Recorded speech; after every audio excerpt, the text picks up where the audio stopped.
Oh my gosh, that's so aggravating. We're back, I think, though.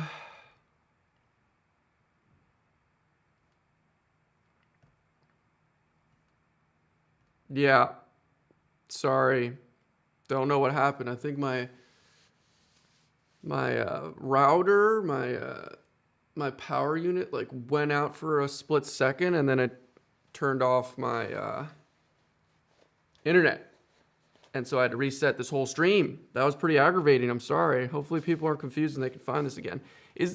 Someone say this in the chat. Is this the same thing you clicked on, or is this a completely was this like a completely new thumbnail on the YouTube channel? Maybe I can look it up also. Oh, that was pretty annoying, guys. Pretty aggravating. Okay, so I could delete this one. Well, that's how the cookie crumbles. That's pretty annoying. But at least we're back. Hopefully that won't happen again. 30 times I've been live. It's never happened. All right, but we're back. We're back. Okay. Let me just make a new Instagram because I don't want people getting confused.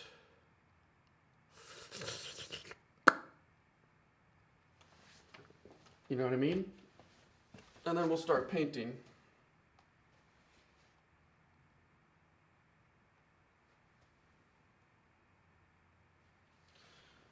Oh, man. Sorry about that. And I was like talking for like 5 minutes. And then I saw it was out and I was like, dang and blast. You know what I mean? So that is garbage right there.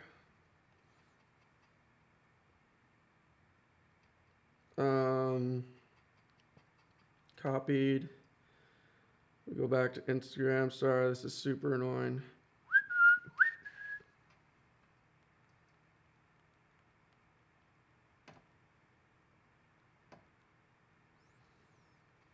Okay.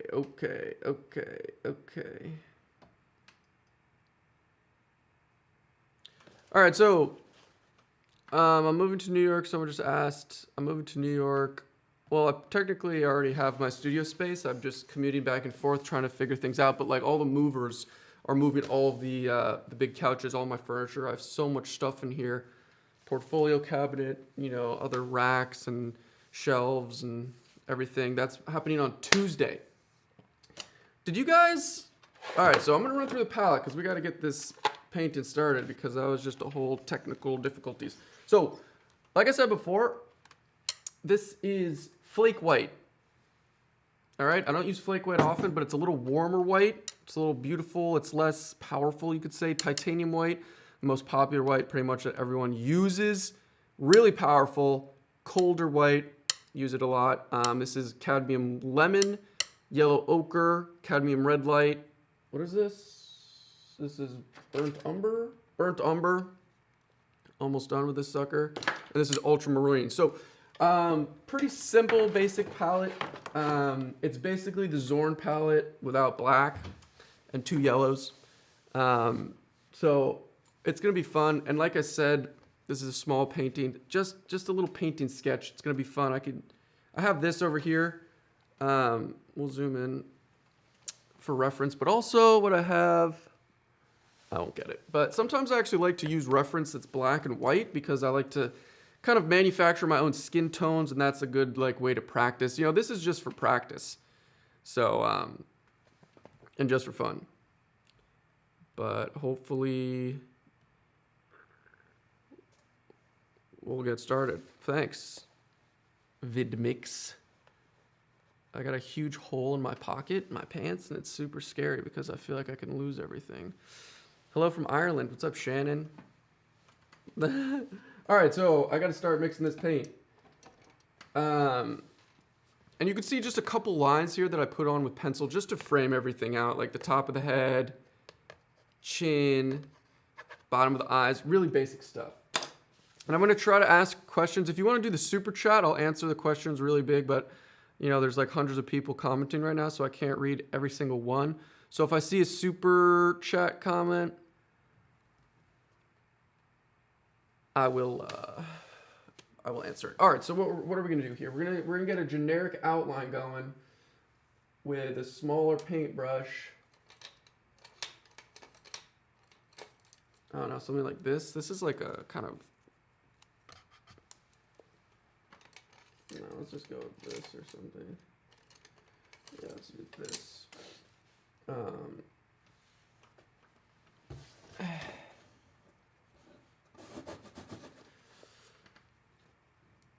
Greens from Greece, what's up? Hello. This is so sad. Like, I love going live, and like I said, I go live on Patreon, so it's usually only the homies on Patreon, which I've seen in the chat. What's up, Patreon squad? But it's only usually like 30, 40 people or less. This is like a couple hundred. It's hard to have like those intimate conversations. But, you know, if there's generic questions, we'll let them rip. All right, so I'm going to use just a little of this and this. I wish I could have an angle on my palette. That would be great. But we're not there yet. But that's like part of my plan. Like, I'm going to talk about the new studio and the whole thing a lot in this stream probably because it's really exciting and I've been working on it for a while and it's going to affect everything I do on YouTube and social media. For example, these live streams. So I'm trying to up my live stream game in terms of like having it more consistent, higher quality, stream all the time, you know, stream publicly, also privately on Patreon.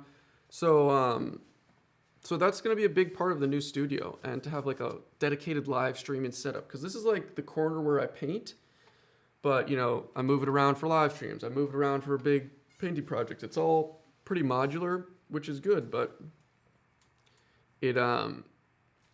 it's not as efficient. And I'm just trying to make everything super optimized and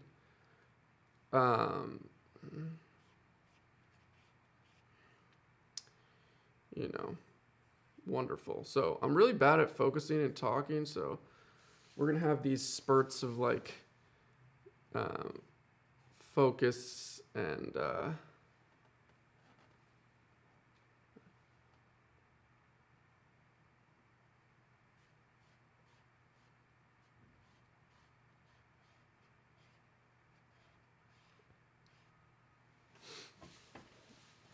you know what I mean?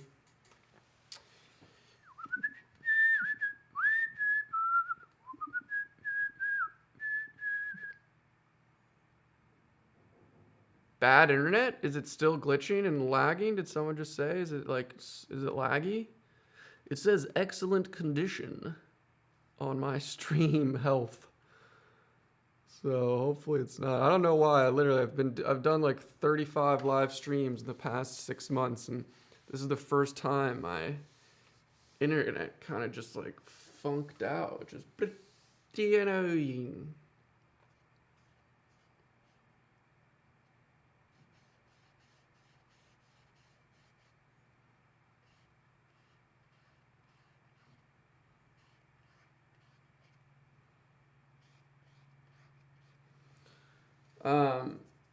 And I'm just doing a generic outline really quickly. I don't always need this, but you know, this is such a small situation that, you know, I want to be a little more organized with where things are going. Okay. And we could see, you know, if you see this image right here, this picture right here, you could see I'm measuring right from the bottom of the nose and I'm going straight across to the ear. Okay, so that's kind of how I know where this ear is being placed, kind of right here. Okay. Super simple like that. Nothing crazy. We got some hair coming down behind it. Into right there, okay? So that ear might even be smaller. And this is kind of a little more like that. Very represented right now. Okay, so this is the chin coming right here. We got that. We got that and that. This can all be moved. And I just gessoed this paper because, like, again, I don't know if you saw that last video. I, like, never paint on paper, but a lot of people like carrying these, oil painting sketchbooks. I think it's a super cool idea, and I just wanted to try it. So this is only the second time I've ever kind of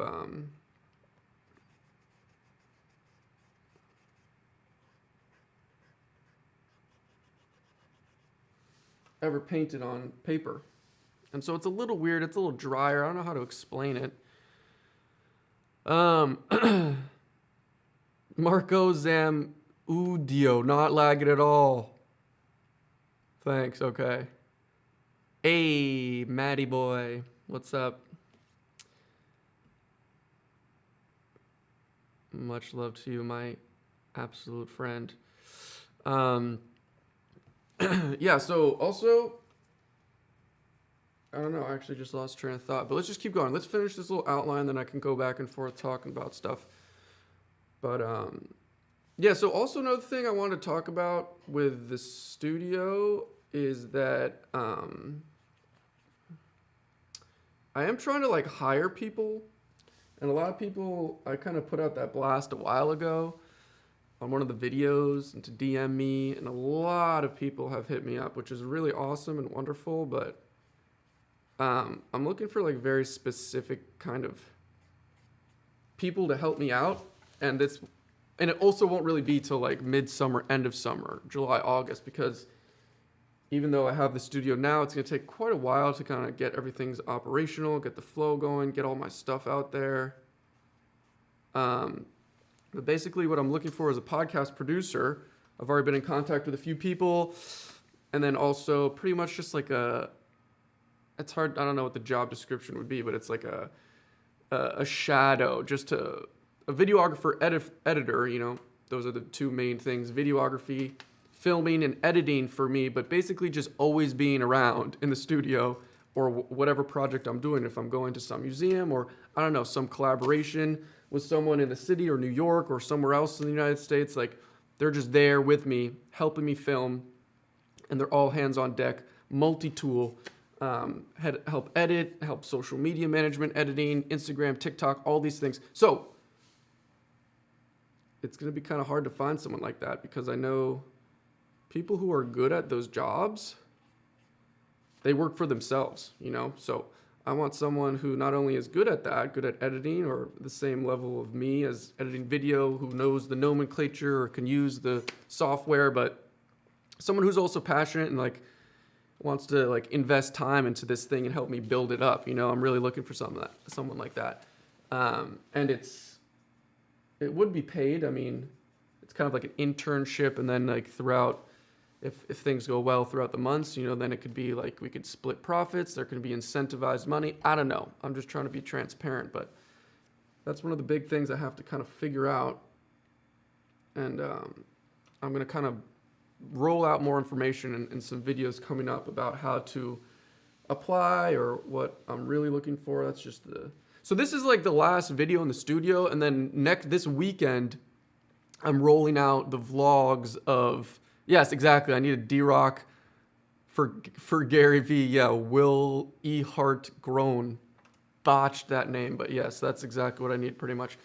But this weekend, Saturday or Sunday, I have like the first episode of building the new studio, and it's going to be like a maybe 5-episode mini-series, moving to the studio, going to New York, messing around, building it all up. So I'm pretty excited. That will probably be the videos for the next 3-4 weeks. Maybe I'll splice in a painting video here or there. But basically all my time right now is being focused on moving. And so I want to make videos about it because I think it's interesting and fun and yada yada. So that's what I'm doing. But I think it's going to be great. Lips are always super, super hard. You can see my head shape there, my little hairy flow. We're getting there. I don't want to put too much detail on the eyes. So these are the eyebrows right here. Just these lines. This is, what did I do? The bottom of the eye? Hold on one second. I'm trapped.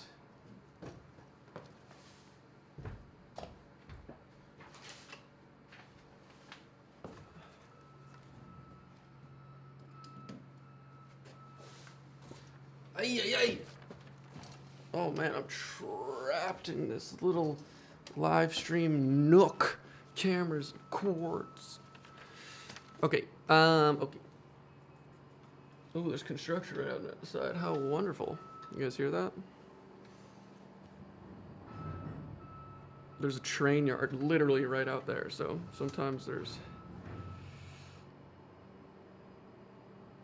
I think my jawline as a painting is going to be a little bit too high. Love the advice. We'll cross that bridge when we get there, maybe. But you could be right. You're saying like that, right? You're saying come down a little lower? All right, I can jive with that. We will find out. Thanks for the second pair of eyes. Also remember, this camera is angled like this. And I'm straight on, so the perspective might be a little different for you. Lovely person. Thanks, Andrew. Much love, dude. Hi, Bethany. But anyway, so yeah, that's like, I don't know if, whatever, if you've been following the channel and what's going down. So the next like month is going to be very hectic, and I don't know what there's one huge collaboration that I'm going to keep secret that I'm really excited for. That will be end of May. I forget. But that's going to be really awesome. But other than that, I am not really sure what my video production or what projects I'll even be doing. It's going to be kind of all up in the air. And again, the main focus is just get prepared and moved in to the city. And that's going to take a lot of work. So, but I'm going to take you all for the journey, which I think will be really fun. So I'm just taking some of this odorless mineral spirit, erasing a little of that because I think the nose is a little wider. I kind of have a big schnoz. You know, I kind of forget how big it is during this profile angle, you know, but not that this is profile, it's 3/4 profile, but it's kind of a big schnauzer. And so I think it's like, you know, what we can do is we can line up, it's hard to see, but like we can line up the base of this nostril to where it matches with the eyeball. And so I could just do this right here. And so it is really like, you know, the eye is like right here. And so I think it needs to come out like right here. Something like that.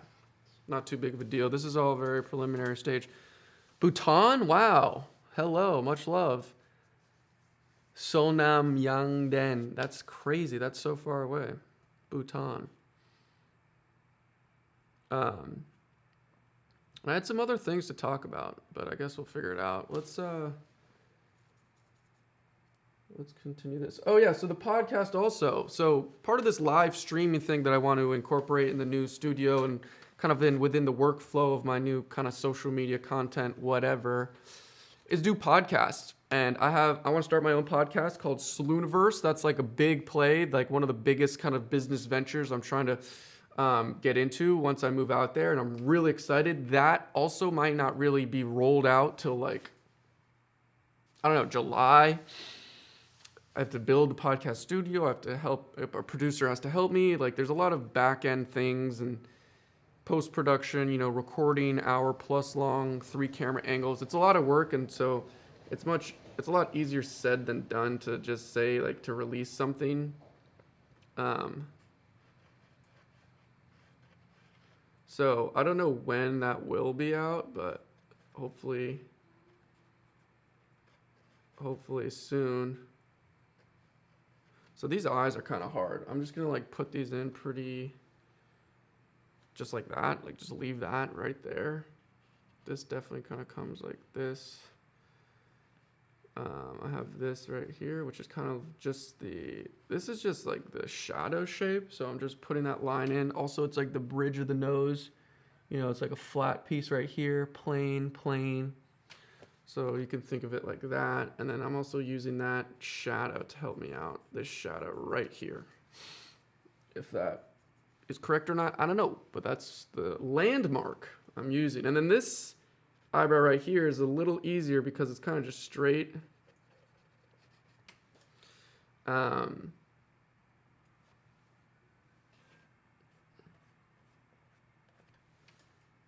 this will all get filled up. I'm just trying to.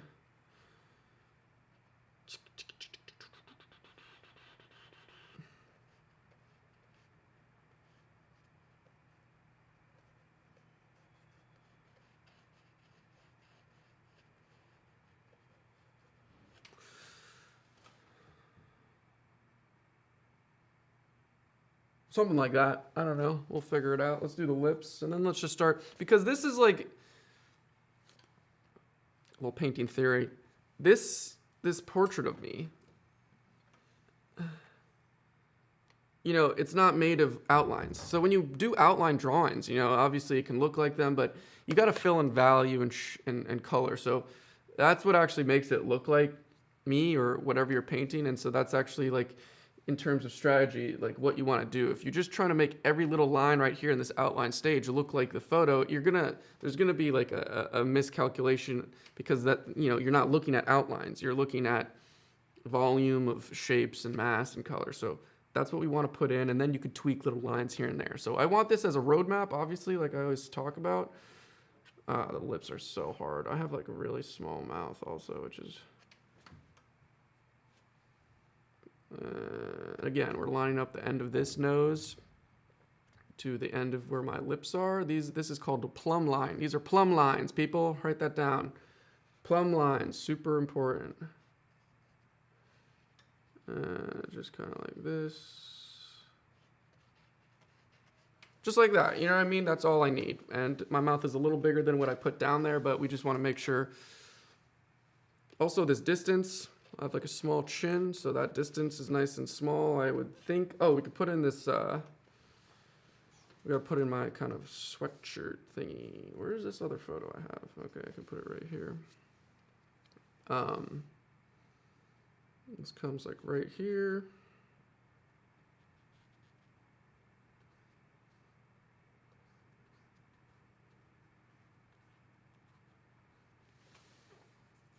Again, also not super concerned about this part.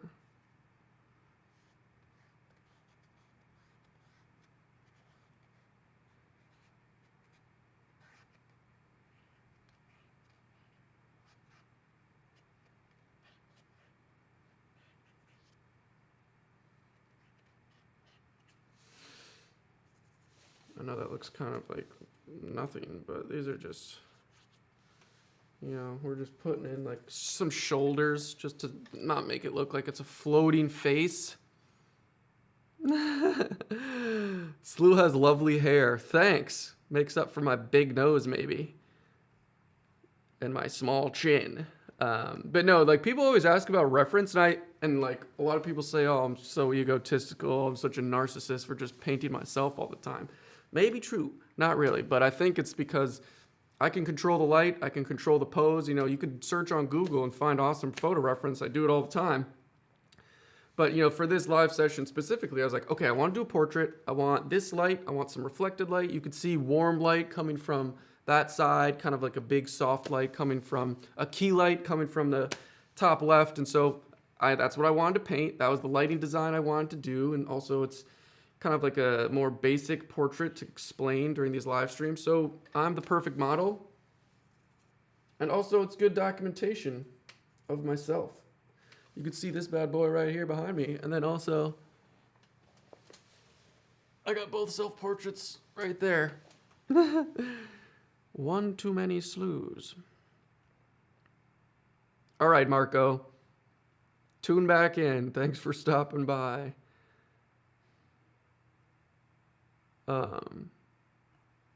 Yeah, so this is looking a little rough, but we're gonna figure it out. This eye,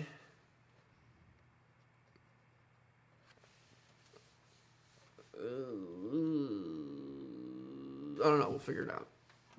Also, I think this hair maybe can come a little, not a big deal.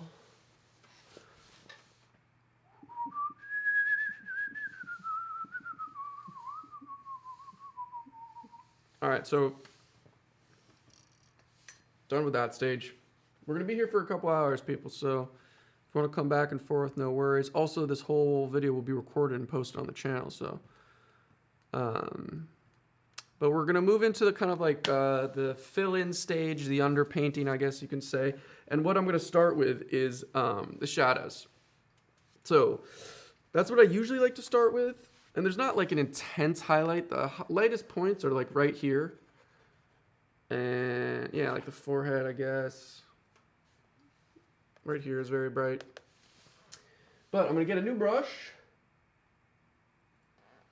I'm going to stay small.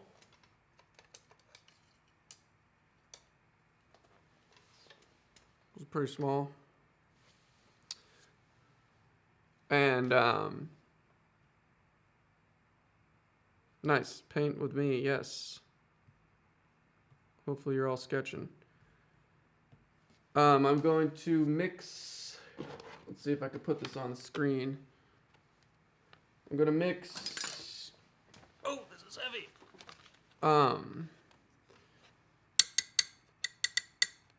Mix some burnt umber with some yellow ochre. And I want like a really dully, flatty, mediumly warm. I like warm shadows. Also, this is like, oops, there's some warm light in here. So this is like this is too dark still. So I'm either gonna add a little more yellow ochre and even a little of this flake white. And again, this flake white is a warmish white, and it's also not very powerful. So if I put that much titanium white in right there, which is this, it would completely kill this color. But I know that flake white is not a powerful white. It's actually very timid and not, you know, demonstrative, and it's just mellow. So that's like a pretty good color. All of these cameras are not really like perfect color of what I'm seeing, but I guess you could just trust me. I mean, this still might even be too dark. And again, I mean, I gave you that photo. Maybe I'll put in a black and white photo reference so you can't compare the colors that in the photo, because I'm not really looking at the colors. I mean, obviously I want like naturalistic skin tones for myself, but let's put in a black and white photo here so you guys don't even know the colors, because I think that is actually a better idea. Whoa! Too big. We'll make this smaller. Okay. Okay. So that works. And so now you're not really concentrated on the color. I mean, you could see that one, but we're going to zoom in. And I'm just going to kind of freeball these colors, because in a perfect world, I'm the painter here. I'm the creator. I'm the god. So I'm going to make the skin tones whatever I want. I have the lighting, which is like what I'm referring to. I'm referring to the shape, the volume that the light is creating with the shapes in my face. But the colors and intensity of those colors and intensity of the light, it's really up to me. I am the artist. I can idealize whatever I want. So that's what we're going to do. And that still might be too dark. Yeah. So we're going to lighten that up. More flake white.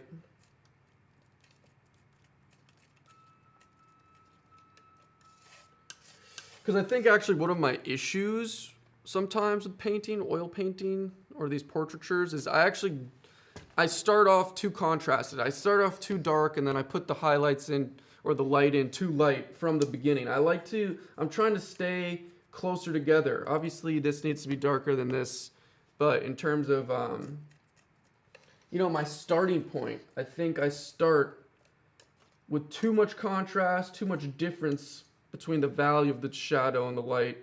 So I'm going to try to stick closer together with those values. And that's how I think about these beginning stages. I think I could get some more volume out here, actually. Because my cranium looks smashed in, you know.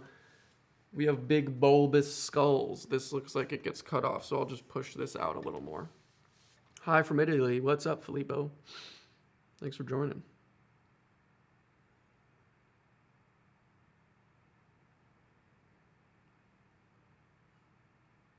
So we're rocking and rolling. So I am not using any linseed oil. This is kind of the final color I mixed. I need to put some light on this palette. It's dark over here. Oh. Oh. Nice. That helps a lot. Heck yeah.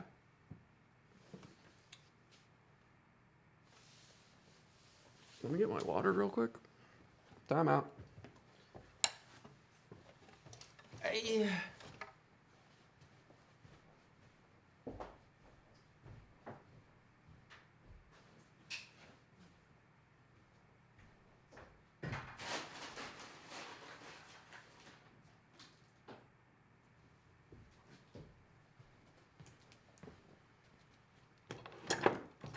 Also got this smoothie.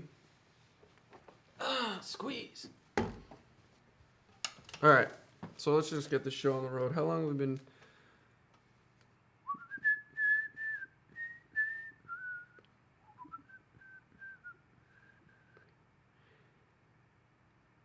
What's up from Germany? Hello, Eric.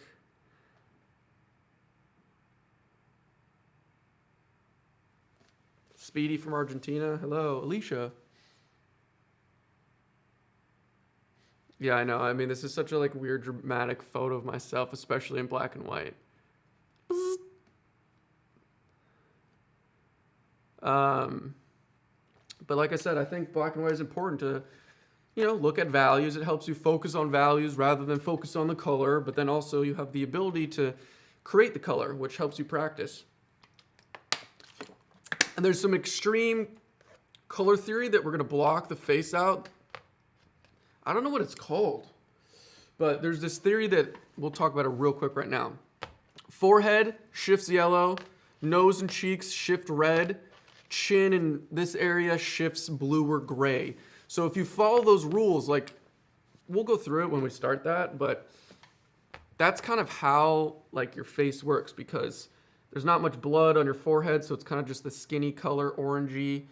There's a lot of blood in your nose and your cheeks when you blush, so that shifts red. And then down here, because there's hair, especially in men, it's kind of like that, what is it called, 4 o'clock shadow or whatever, 9 o'clock shadow. So it's grayer. So we're gonna shift very slightly, very, very slightly.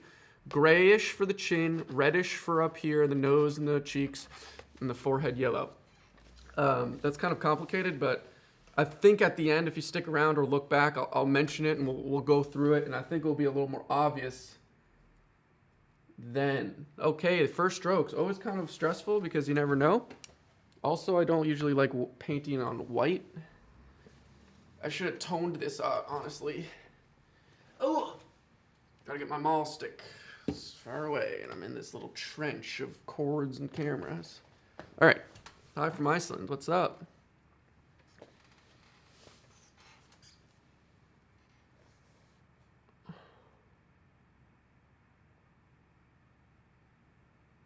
Actually, I've never used a mirror, Starving Artist 112, because I'm just lazy, I think, but that's very traditional, to use a mirror for self-portraits. I'm just lazy, and yeah, I don't know really how else to say it, but one day I certainly will. And so I just rest this maul stick right here so my wrist can kind of just chill. And yeah, let's kind of begin. And so I think I'm still too dark.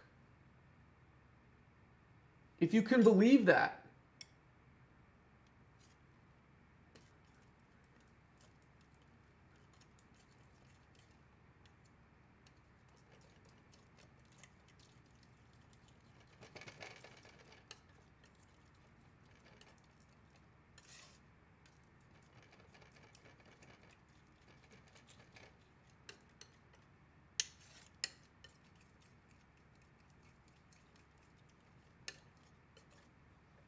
Let me show you what I just did on my palette.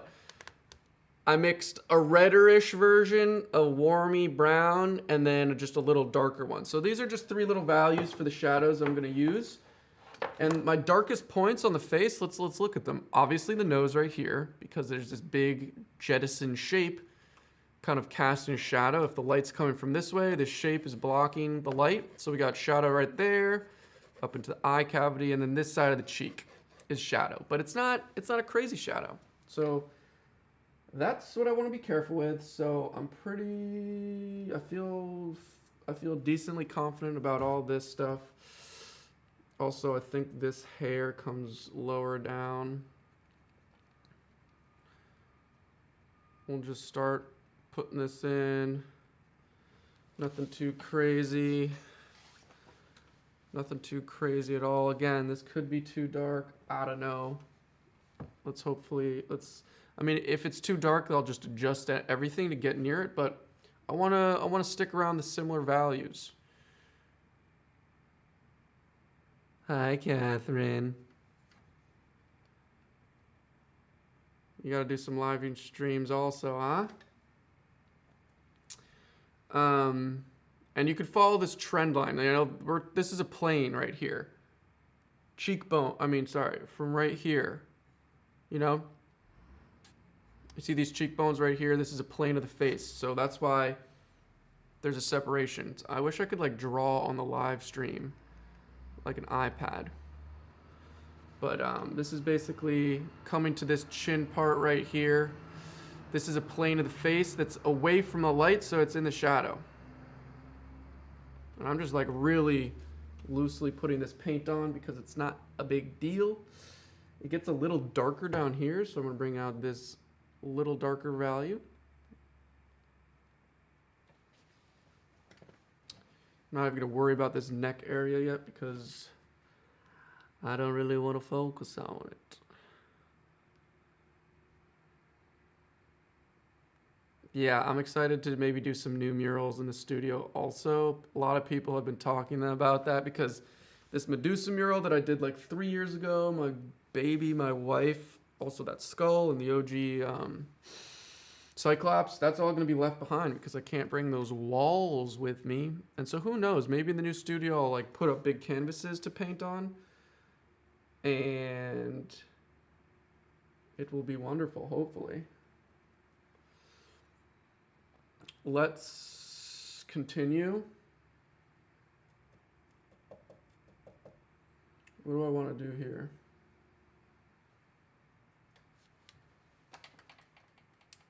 Also, this isn't an excuse, but I haven't painted in like a week or 2 weeks, like 2 weeks. I've had such a crazy couple weeks trying to move into the new studio. So I haven't like touched oil paint since the King Arthur portrait, which I finished, I don't know, what, 2.5 weeks ago? Beginning of April? I don't remember. And so I know that this color right here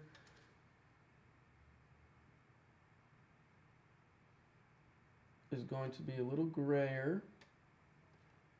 And so I'm just shifting these shadows ever so slightly. Oops, that's too much.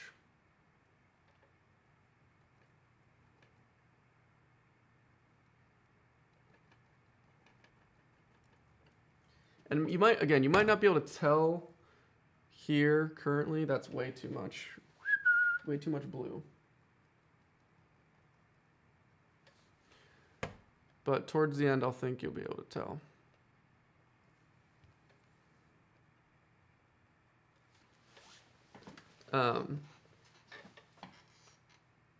Yikes.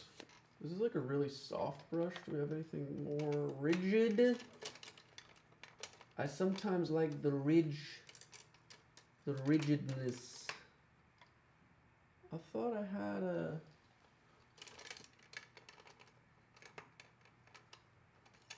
Oh, I'm about to sneeze. Oh, I missed it. Damn.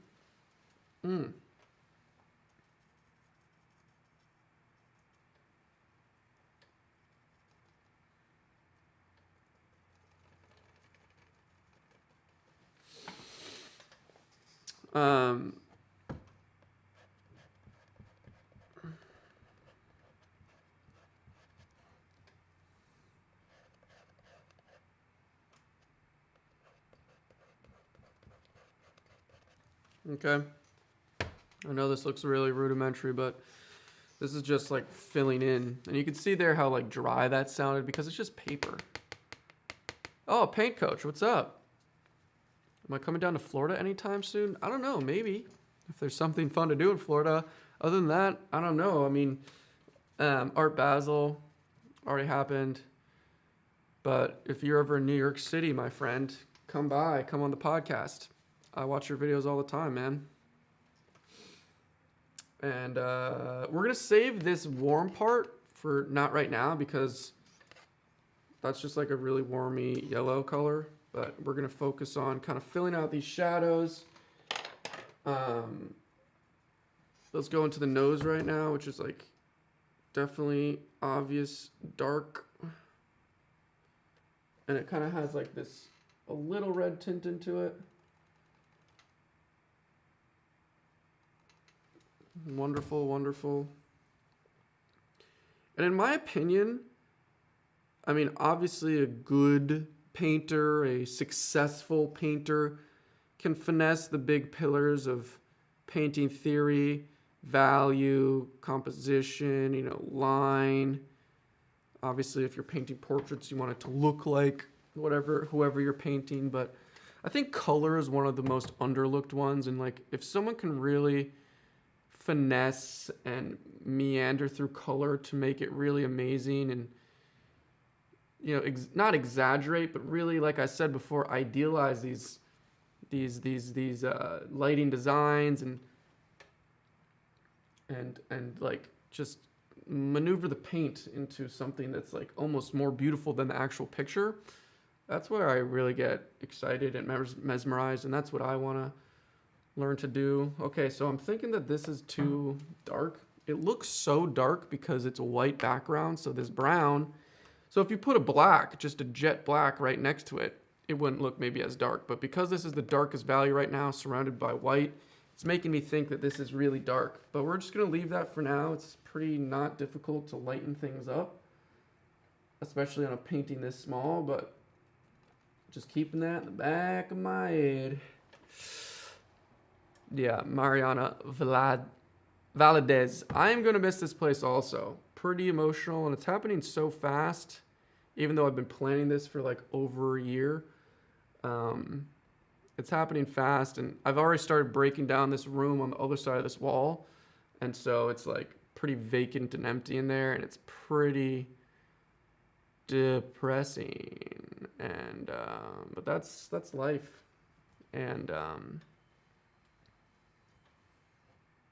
yeah. But like I said, I have hundreds of videos, you know, hopefully dozens and dozens of hours of footage of me not only of the studio, but me working in the studio, using the studio for the past 4 years. So that's what makes me really happy. I've really, not to sound all cliche, but I've used the absolute fudge out of this place in the last 4 years. And so that's what makes me happy.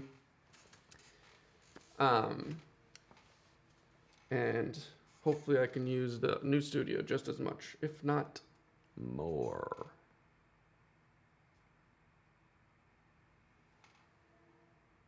Yeah. Air hugs from Alabama. Thanks, Alicia.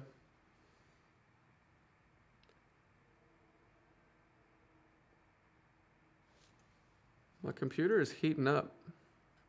I can hear the fans. Hopefully it won't fritz out again. Do I still fingerboard? JT, my friend, just got a fingerboard and he's trying to shred it. All right, so I'm looking at this nose.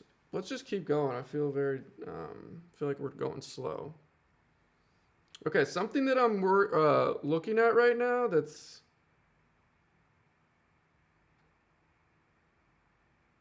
yeah, so I look at this space between my nose and my lips. There's not that much space. I think this lip could be higher, but I think I could also bring this down a lot. So let's work on that placement because I don't want that to get really lost at the end, which it could easily get lost.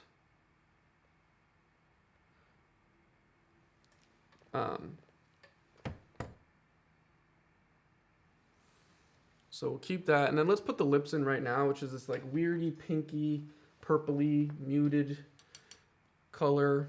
Should I zoom in more? I don't think I can.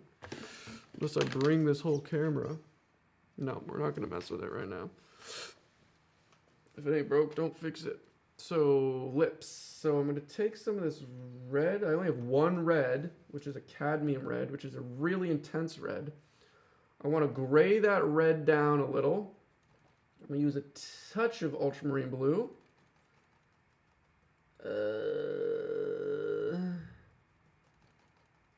A little more ultramarine because blue and red make purple, but I don't want to go too much purple. And then to desaturate red, you use a little green, which is like yellow and blue. So I'm just gonna add a little yellow, a little more blue.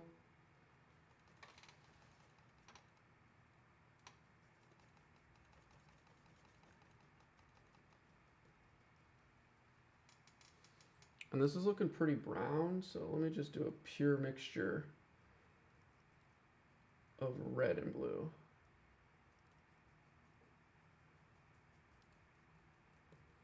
Not looking very nice. Let's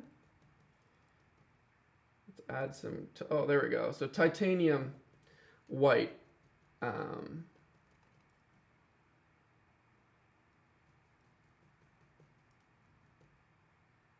So that's the thing. It's like I'm using one paintbrush to kind of get physical here with all these colors. And it's easy to get very muddy very quickly, you know?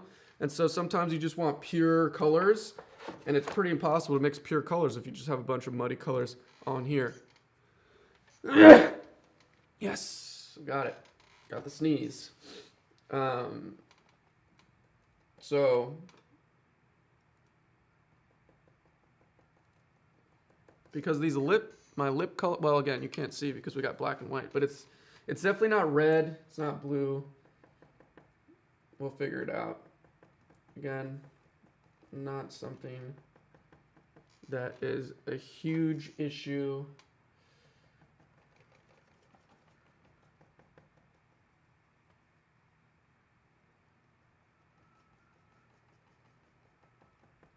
I think I got the color.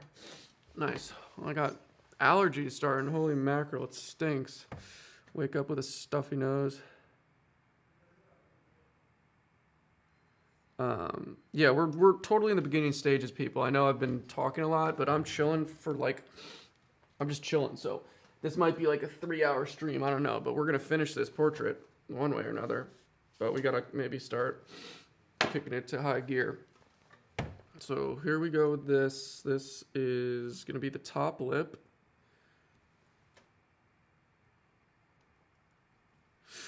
And we're going to bring this a little bit closer to the nose. So a little higher than my lines I already had.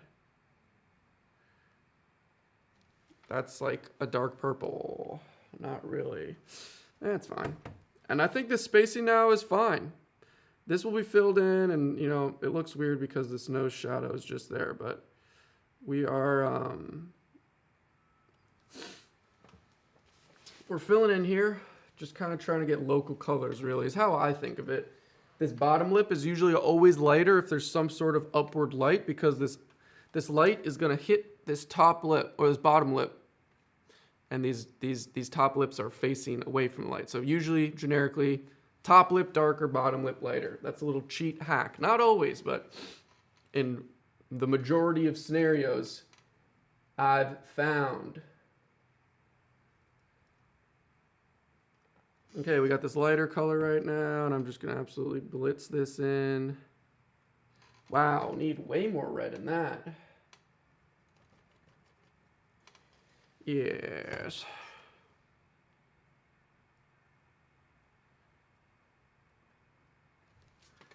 And we'll see. This might look really weird in purple. But,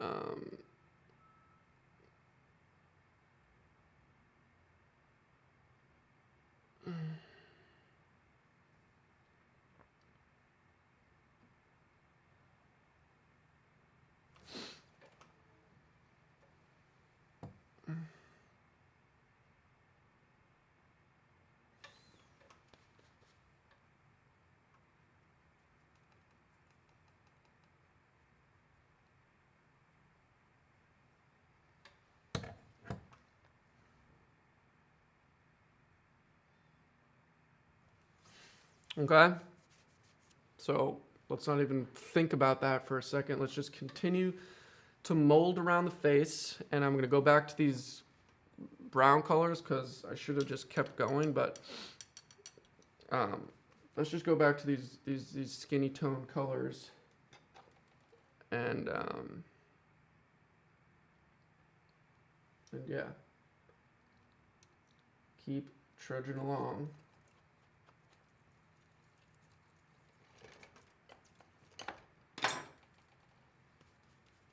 Trying to read some of these comments also.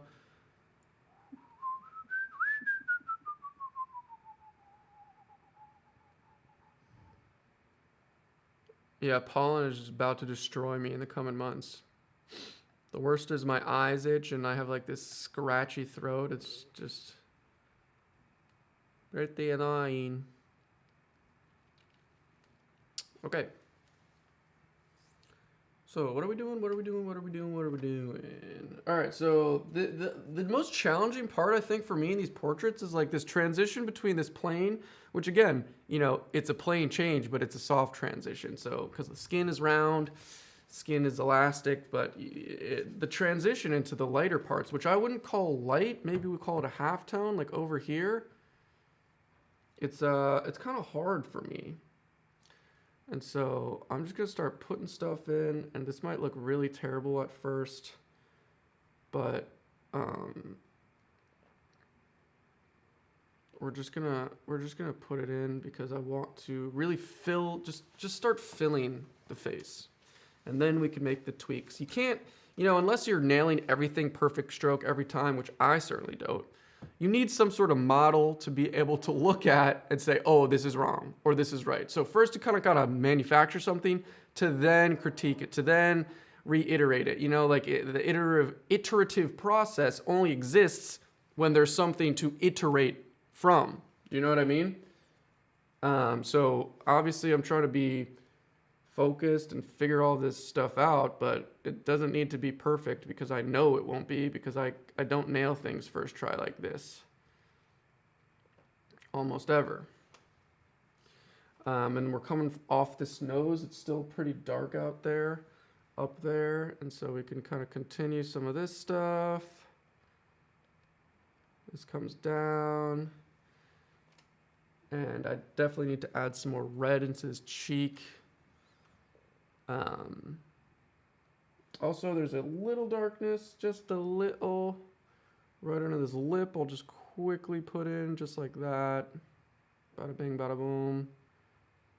Not that hard, but that just gives the illusion of a cast shadow. This part of the chin needs to be way lighter. We'll fill that in. Let's keep working on the shadow side. And there's only a couple places in this portrait where it's like really, really dark. The nostril, the crease of the lips, I guess the eyeballs, under the eyelid, the iris. Obviously the hair is dark. And we'll do that before the lights because I like to put these dark values in. But so for these accents, another thing I do incorrectly, unsuccessfully, is kind of put too much accents in. You know, the nostril is dark and it looks like the darkest thing, but it's not black. You know, it's just a very dark shade of red. You know, I'm not using any alizarin crimson, but you know, sometimes that's like a perfect color out of the tube to use for these accents, alizarin crimson. But we'll okay, this nostril is a little different shaped than I did. It kind of goes like this. You see? That's a really dark color. That's like perfect. Boom! I'm going to leave that. Literally, done. I could put this crease in the mouth. I don't really want to at this point, but I think we will. Because why not? And I have this weird little wave. You know, like lips aren't just straight. Goes up and down and up, and so we don't need to do that exactly. Actually, under exaggerating that would probably behoove us in this situation because I'm not going to nail these weird swoops, but you gotta definitely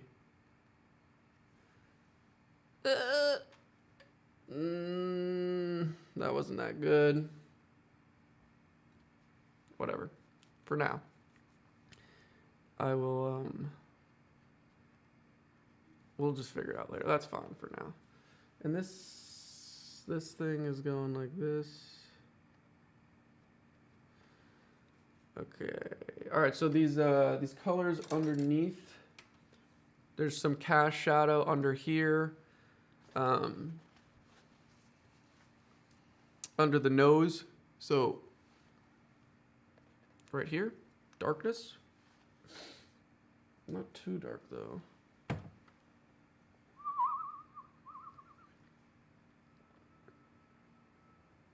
This brush is totally whacked out.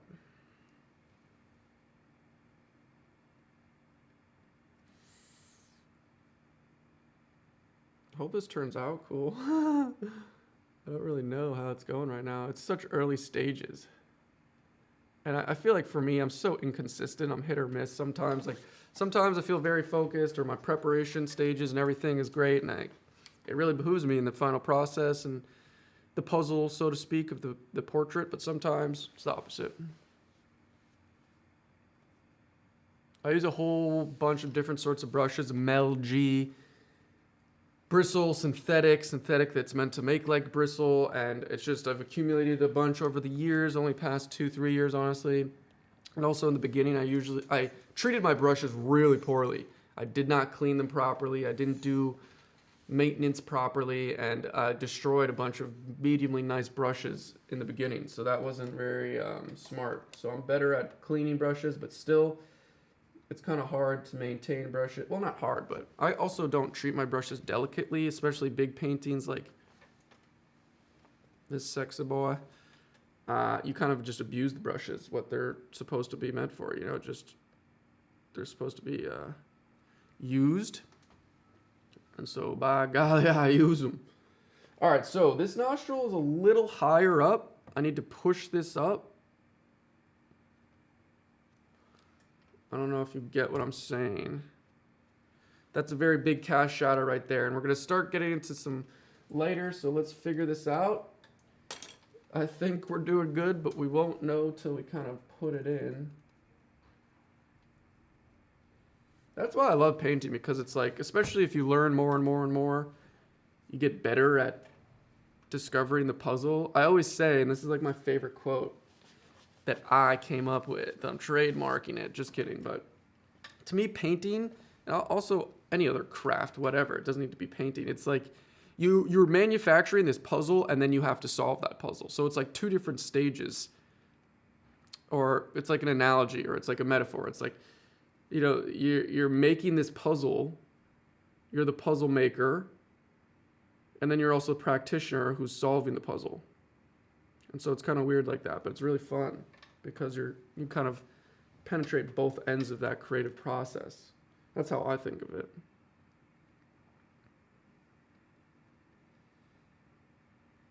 Okay, so this transition, not bad. Not too shabby. That person was right. I forgot who said that. This jaw angle, we'll figure that out. Let's continue to bring some of this light.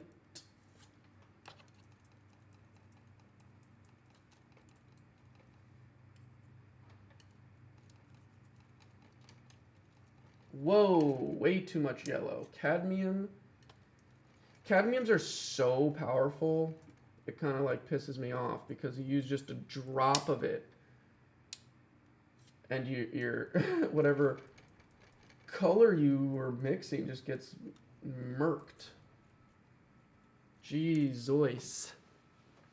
But I like staying dull. You can see these are very dull, desaturated colors because that means the places I get to pick in the lights are going to be extra vibrant, extra beautiful. Hi from Puerto Rico. What's up? Kieshla? Wow. Oaxaca? Moica? Damn. I am Terrible at pronouncing names, my bad.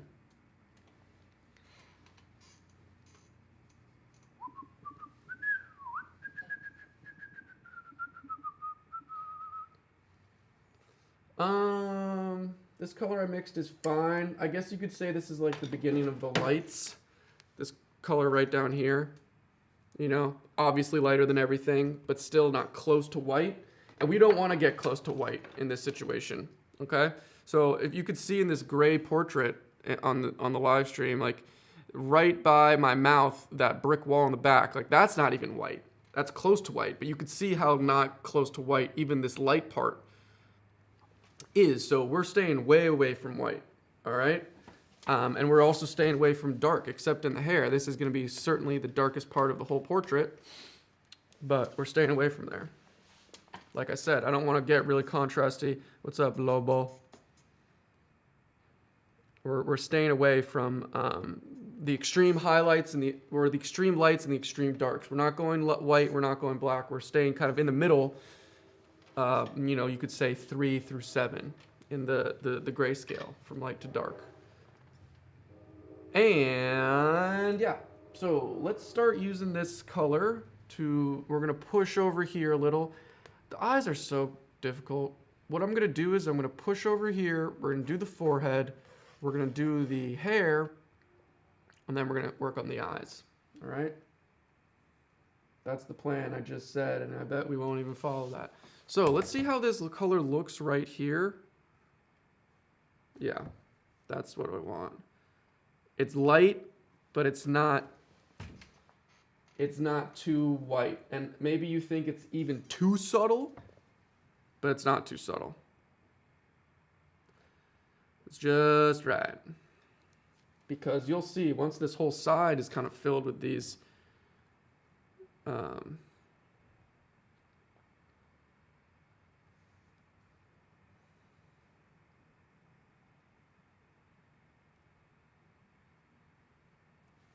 once the side is filled with this, it will really look like a lighter color. So I feel like that's just judgment call. And I misjudge that a lot. I go way too light in the beginning. Even like right here. You know? There's just some remnants. Also, we'll have to work on this thing right here, which is that weird little, what do you call this? Septum? No, the septum's right here, whatever that weird little thing your mouth does. That's always kind of difficult because it's a weird little shape in between all of this smoothness. But we could figure it out. Also, I have like the little hair from my mustache. I might not even put that in.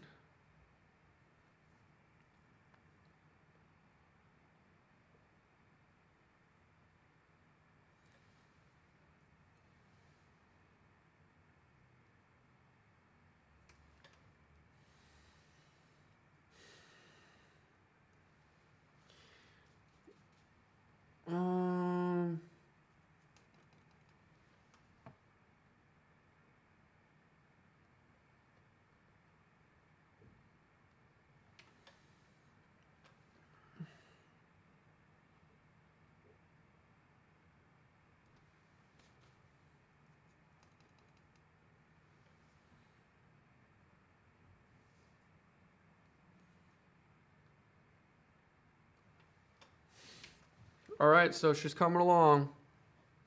And I know this might look like it's a diagonal, but again, I think it's your perspective. If the camera was straight on, like I'm looking at it, it wouldn't look like this. Like this is a perfectly perpendicular, but to the camera, it looks like it's going like this. But just know that this is, which is hard. See, like even this line right here, you know, that is perfectly straight to me. So just know that you have this weird perspective angle.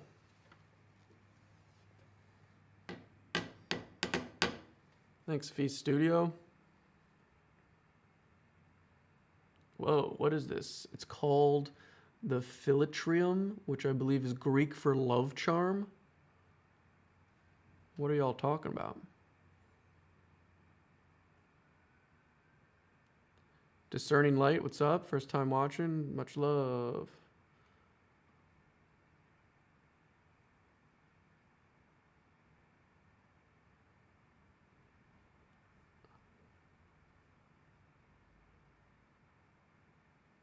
What's up, Jordan Leak? Roses in space. All right, we're going to keep on trudging, everyone. Because we're working slowly but surely. So what are we doing?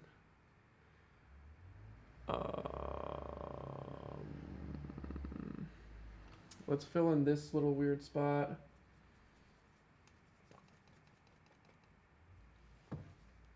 This is just a little darker. That might be too much.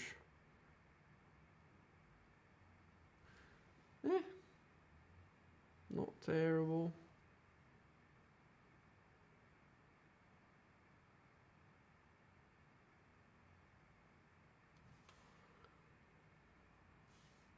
And actually I don't often paint in this sketchy style, which I really love, because a lot of the time I'm like, oh, I have to make this big video, I have to make this big awesome painting. Not even big, same size, but this slow, especially me ranting, this slow sketchy ranting style really helps me kind of think of the of my intention with the strokes and really talk about what I'm seeing with the colors and the transitions. So I really do enjoy this. These lips are very purple. I'll have to make them more red. They look, just tremendously purple next to this brownie, this warm red brown. But we're gonna keep going because we're feeling good, and we're gonna go up.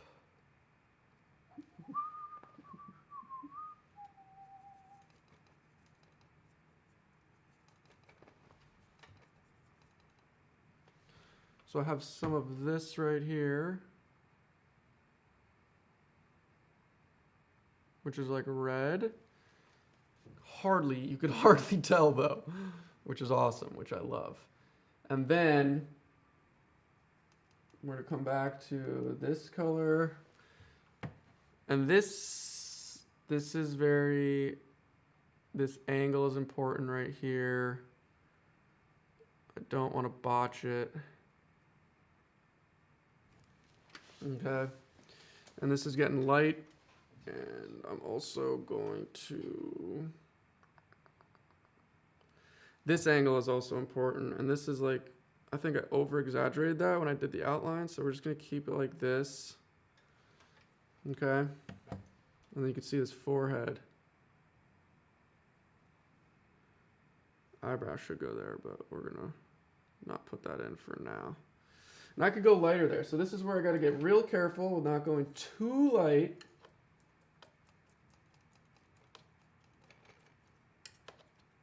I think that should work.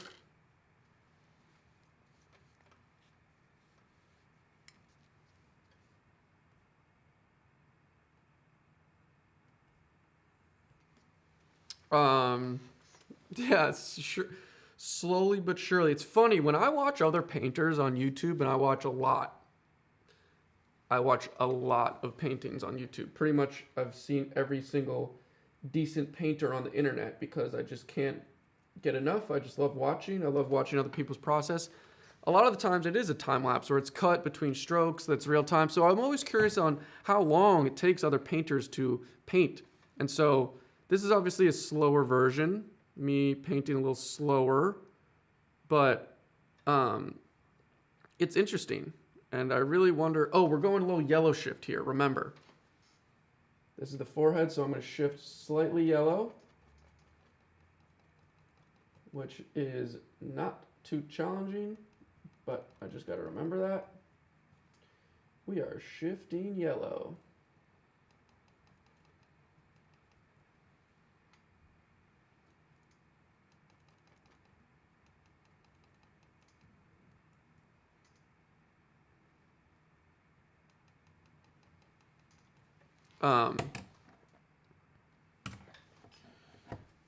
And so, yeah, like this is interesting, I guess, for people to see how long it takes me to paint or how long a portrait in general maybe starts, or, you know, how long it takes to start. And figure out. But yeah, I just thought I'd mention that because I'm always interested about, just like people are asking these questions. I'm interested in what other materials other artists are using. I'm interested in like how they start portraits, how long it takes, the strategy they're using. It's all very important and perhaps vital information for myself to kind of, juxtapose my own process and perhaps try something new or experiment in another way. I don't know, but I think this is fun to see real time. I think it's real fun to see real time. It gets a little darker on to the left, but we'll just chill for a sec right there. This nose is going to be the reddest part. I mean, for sure. Without doubt. And I think everyone is totally right about this situation right here. And this color is very similar to this next, so I'm just going to put this in real quick, which is really easy for me.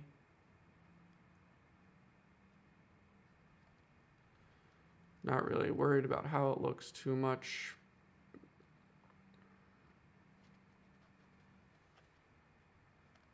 I know that's the light part of the neck. And it kind of goes like that. And then like this. Okay. Really? Not too concerned right now. I think this angle right here is a little lower. It's actually under my lip right here. It's kind of even. You can see. So I just got to bring this corner, you could say, down just a little, just a teensy bit. And I don't usually, I don't really need to affect these things till later, but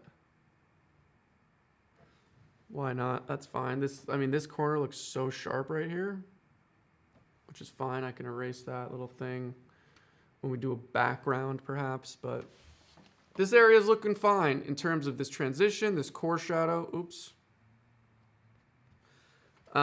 So I mean, for now, for a flatting, underpainting-ish. I mean, this is going to be an alla prima painting, but alla prima means wet on wet, so it's like one pass. We're not drawing layers.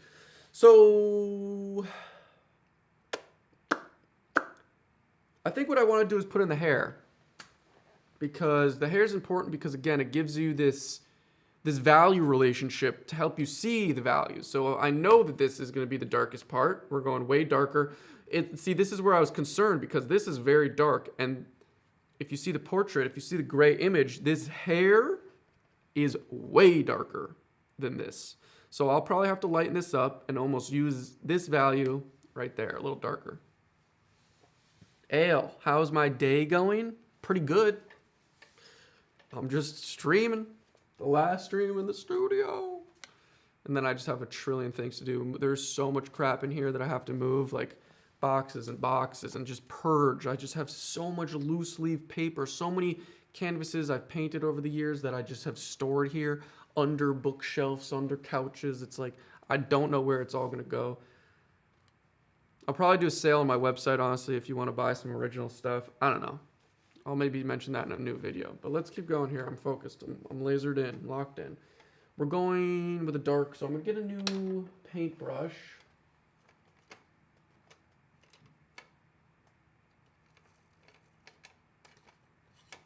This one, this is a Filbert. Okay. Big compared to the other brushes I was using, but we got a lot to fill in. So I'm going to take, and this is a misnomer about blonde hair. I mean, mine is like dirty blonde, pretty dark, but there's actually a lot of green in these highlights. Well, not highlights, in the light part. This is like very dark on this side, but this kind of rimmed light, it's very green. So to make green, we could do yellow ochre and ultramarine, and that gives us like a very dull green, actually a perfectly dull green. Because I'm not saying it's like a forest green, obviously, or a green like this Medusa, but it's a green. It's not like yellow. People think of blonde, yellow, or gold. No, very far from that, actually. It's more brownish, grayish gray. And you'll see. These are things about color that are so interesting, like color theory, and why it's like so hard to figure out in the beginning is actually seeing colors, because your brain is like, oh, blonde. You're like, oh, how would I mix that blonde color? Oh, let me use yellow. No, it's greens and browns, baby. And so this is 2 green. And so I'll put this down and you'll see. We gotta lighten that up. Yeah. Yeah, baby.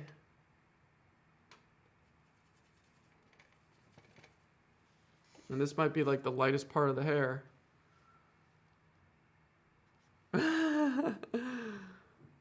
Thanks, Sam Flicker and Alicia.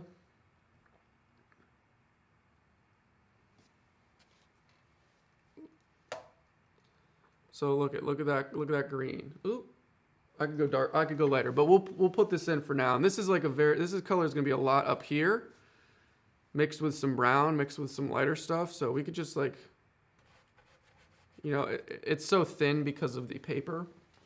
That's why it's looking even lighter than it is. But again, we're just gonna like flat this puppy out.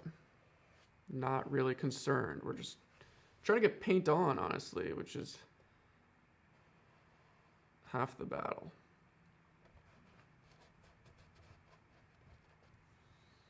It gets very dark down here. So that's gonna be pretty much just this.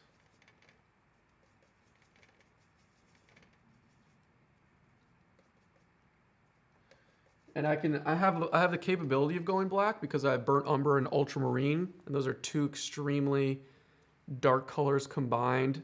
A dark brown and a dark blue make black when you mix it. But I don't want to go black. I don't want to go black at all. Even with this, whatever I'm wearing, this Columbia quarter zip, like it's black, yes, but within the value structure of this painting, it would look way too contrasty if I just went a pure black. So look at how dark that looks. That might be too dark. There's very dark parts in the tips right here, like this, like that, like down here, which is, you know, agreeable that we can go that dark.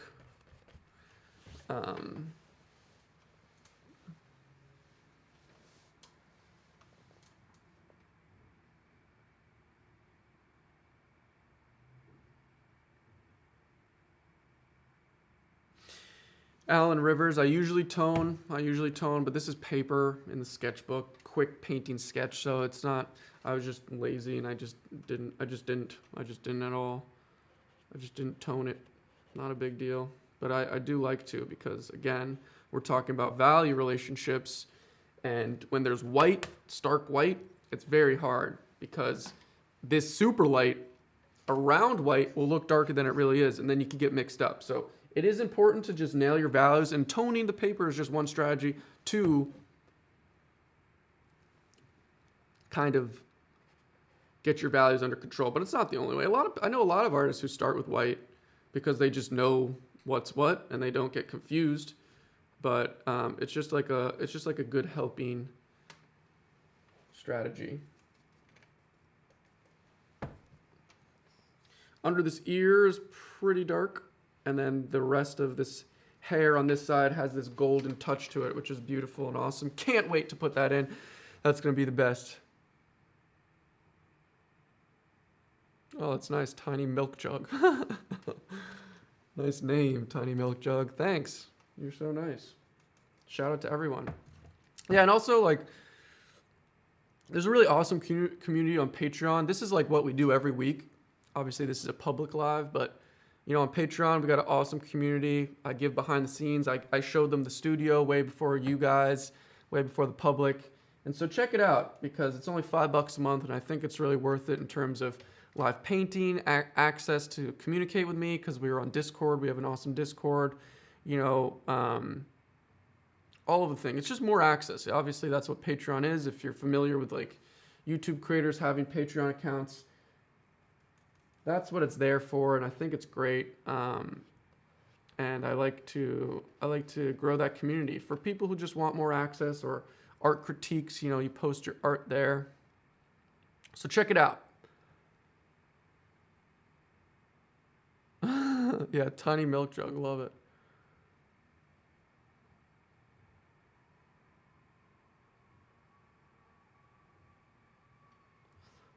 So this hair, you know, it's definitely under the eyes, and that's what I got. And I guess I could put this color in. Who's calling me? I can't take that right now. Sorry, buddy.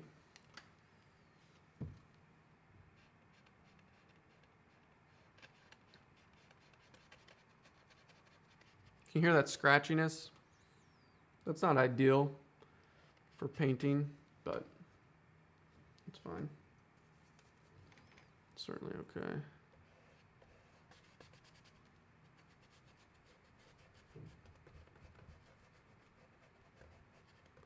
And so you see how that green is playing in? It really looks like blonde hair, but it's green in brown. You know, it's like not even close to yellow. And also when I bring in more highlights, because this is just kind of like two base layers, you'll really see how, you know, deceiving colors you think are.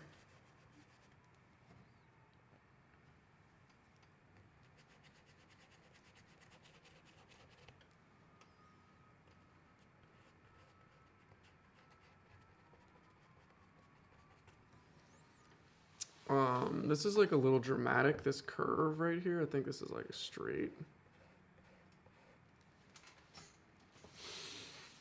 And we're gonna keep trudging, baby. How long have we been streaming for? I started at what, 1 o'clock, had a little mess up.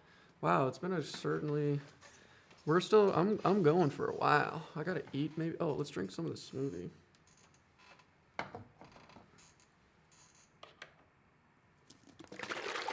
Again, look at how small that is compared to my hand, you know? I'm a 3D animator, would love to link up, maybe do something together. What's up, Miguel Diaz? Maybe. A lot of people are asking for collaborations or videos. I've had a couple people reach out with commissions recently. And I'm just like so busy. I'm basically saying no to everyone. Because I have to just allocate so much time to maneuvering my big move, and I'm like, even though I'm moving, like I said, I'm really working on this like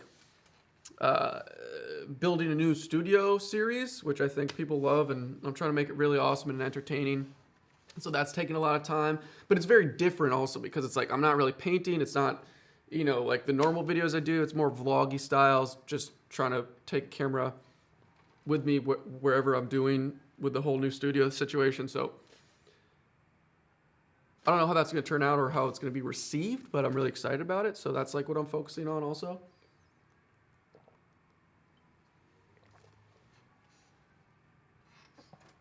All right.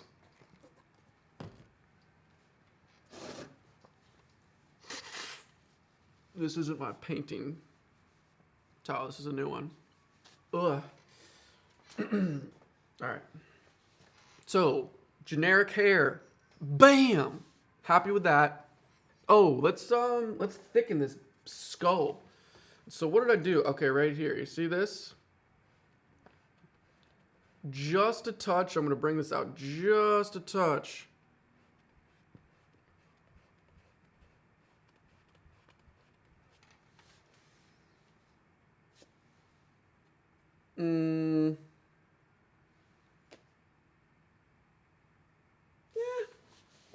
Yeah, we'll figure it out. I mean, this part is where the golden light's going to come. Wow. That's going to be so beautiful. I can't wait for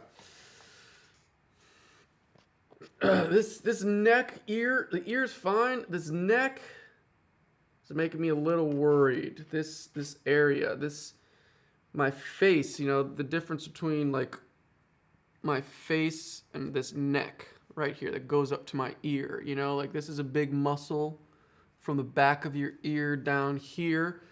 I mean, that's not the muscle, but there's a separation between my jaw. I'm trying to show you on film right here of this and that. And so this is getting a little wonky. I need to figure that out. Also, the eye I keep talking about color, and I forget that there's a black and white photo. But shout out to Brazil. What's up, Brazil? What was I saying? Also, this eye, yeah, it's cold. I don't know. I'm really, like, the eyes are my most difficult part, so maybe we'll attack that now. I'm gonna lay in the eyebrows to get that distance, and then we'll put in some. But the whole eye, like the top lid, I'm way more comfortable with. You know, top up. But under the eye, like the bag, the shape it makes, and then there's like the miniature lid on the bottom eye. It's super challenging for me. But we're gonna attack it. We're gonna figure it out. Let me get some more of this green real quick. Put this right here.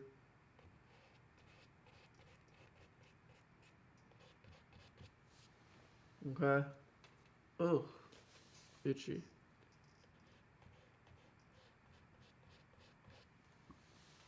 Right. Okay. And this nose, I can't forget that this schnoz is pretty big, coming out decently much. All right.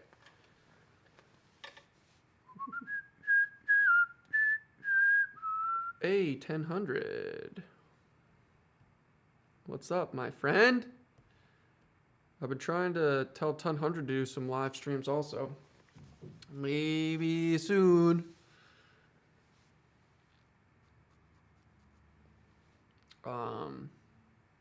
All right, what are we gonna rock next? We are going to, let's do the eyebrows, because the eyebrows is the same sort of situation color as its hair, this greeny brown. And I already have this green mixed right here, so that kind of works out. And there's actually a bunch of curve to it for this one especially. You know, even more, I gotta bring skin down. So that could even go lighter, and then this.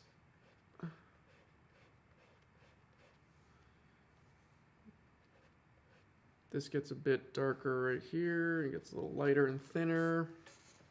So we could fix that later. I just wanted to put that in.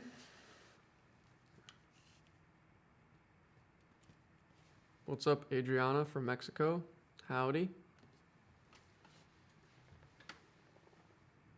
And also we're looking at this shape, basically this perfect rectangle that if you use a line by my eyebrows, you know, look at this rectangle. That's a kind of easy shape to just refer to see if you're matching your reference. I got an angle in this forehead that I'll have to fix. That's fine. Just constantly maneuvering and analyzing all over the portrait, looking back, using plumb lines, measuring. It's not all perfect now, but the more you kind of analyze and match, the better hopefully it will turn out. All right, so again, this shadow, I got to bring way up. This shadow, oops.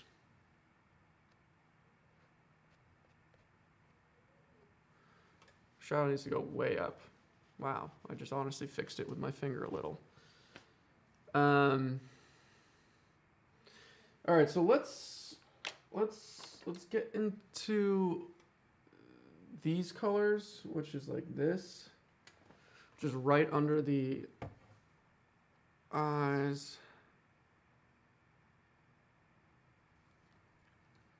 And we're gonna use caution because we got the eyelid to do, which is a very pivotal thing. That's another part where there's an accent color, even though it's so thin. It's the crease of the eyelid. And you know, sometimes you don't even need to do that because it's so dark. All right, and for eyes, how I like to do it, I actually like to lay in the colored, what is it, iris? No, what is it, the pupil? I don't know. And that will kind of give me the direction of where the eyes are. And so that's what I might do first after I put this kind of light pass in. All right, so let's do that. And then I have to mix a more vivid green rather than a browny green, but it's subtle. Got some crazy highlights in the eyes also that we'll figure out.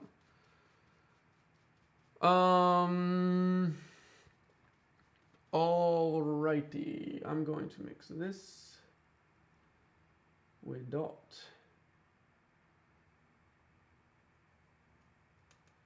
Wow, that is quite an intense green.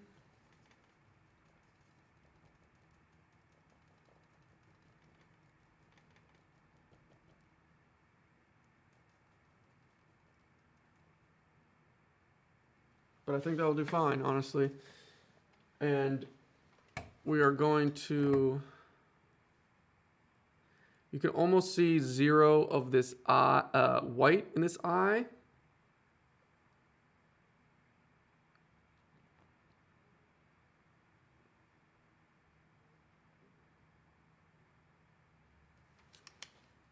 I think it's going to be higher. I didn't really make this curve, so I'm going to bring this up just a touch. Ooh, look it.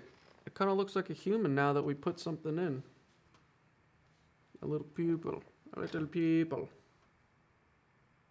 All right, I don't know how that looks. I mean, let's put in the other one. Again, we gotta make some sort of model to then kind of critique it. So let's put in this one. Oh.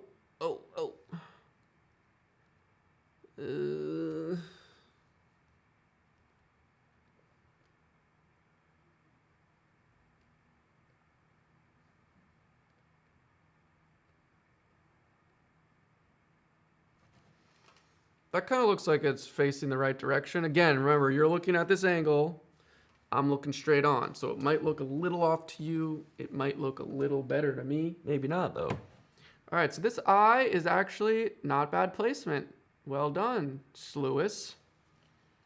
A lot more to do, but that kind of is the solidity. It's kind of like the anchor shape of the eyes, right? Because now everything goes around it. I know that the eyelid is right above that.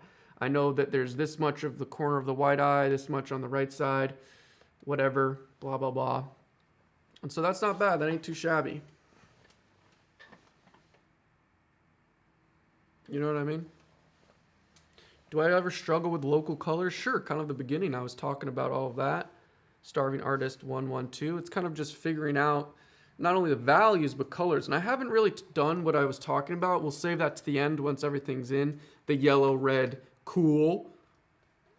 We're going to aim for that color strategy within the skin of the face, but I haven't really touched that yet. But for now, I'm fine. I'm more concerned about the value. I think I will lighten this up again because this has to be the darkest, and it's pretty much the same. So that's something, and that's something that like it's not even subjective. You know, it's literally looking. Like if you're looking at this gray image on the screen of me, this 100%, this area of the hair is darker than any part of the face. Undisputed. You know, there's no subjectivity, there's no opinion there.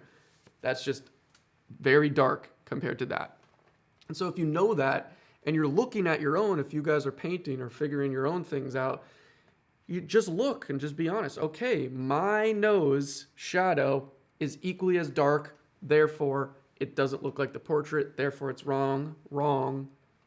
I have to lighten that up. So, you know, you could use these rules also with like the measuring. It's like, you know, is this nose lining up with the corner of this mouth?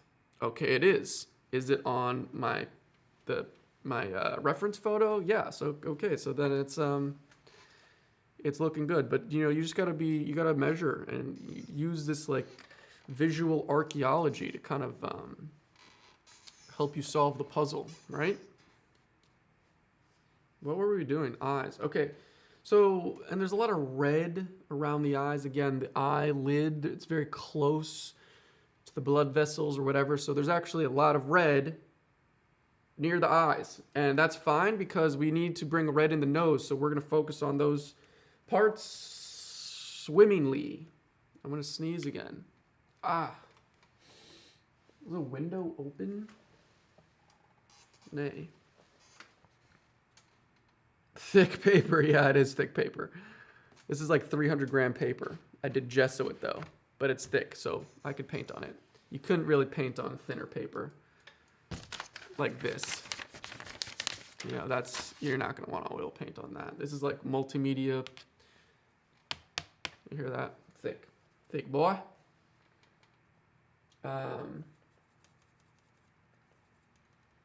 And so, yeah, we want a light skin value, but we want red.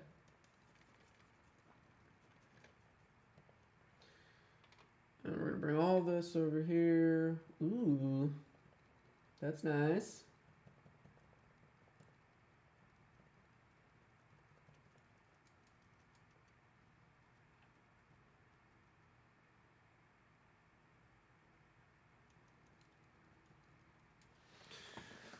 Okay, wow, yeah, my nose looks super red in this.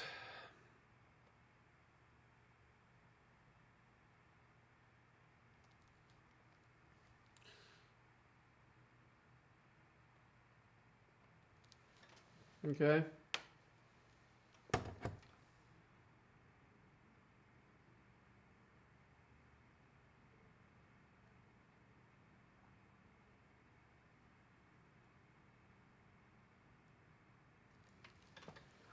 Okay. I know that looks maybe a little weird. We got more work to do, ladies and gents. I'm really happy that I'm staying, you know, like I said in the very beginning, besides this shadow that I'll fix right now, this light is not that much lighter than the dark, but you could still tell that it's the light and dark side. So we have a lot of room now. Once I kind of fill in the rest, if I keep going how I'm going, I have a lot of room to push to the whites extreme, to push to the shadow dark extreme. And so I'm not locked in with those two contrasting values from the jump. I'm kind of strategizing, holding my values very close in the middle, and then I'll have a lot of opportunity where I want to stylize, to idealize this portrait in the lights and the darks. Does that make sense? Sure does to me. And if you don't know this nomenclature I'm using, value, look that up. Very important. Light and dark. Light on form in space. That's what we see as humans. That's what your eye does. And I could actually just bring this right into that. So I want to... what's going on here? Something else I'm super excited about, little mini tangent. I'm going to be making a really, really epic painting studio in the new studio, but like a section of it is going to be obviously just for oil painting. And I'm really, really excited. I'm going to go really ham. And it's not going to be expensive or anything, but just like building it out, having really good lighting. I'm going to do French cleats on the walls. If you don't know what French cleats are, watch some Andrew Tischler videos. Whoa. But it's going to be super wonderful and awesome. And I think it's going to help me kind of like get some bigger projects under my belt, because again, you could paint anywhere. You could paint in your garage, in your bedroom. I did for years, but I'm trying to accomplish really large, ambitious paintings, which I've already done here, and I'm trying to take these next steps. And I think sometimes your environment really can help you accomplish those things. Light on form in space, Natalie. That's right. Get that tattooed on our necks. Light on form in space. So let's break that down, shall we? Light coming this way, hitting a form, which is my face, in a certain amount of space. Light hitting a form in space. Volume, 3-dimension. Okay? And then what do we do as painters? We paint the light. So much paint on my hands. Because obviously there's light in the shadow, but you know, shadow is the absence of light. And so we paint light. Okay?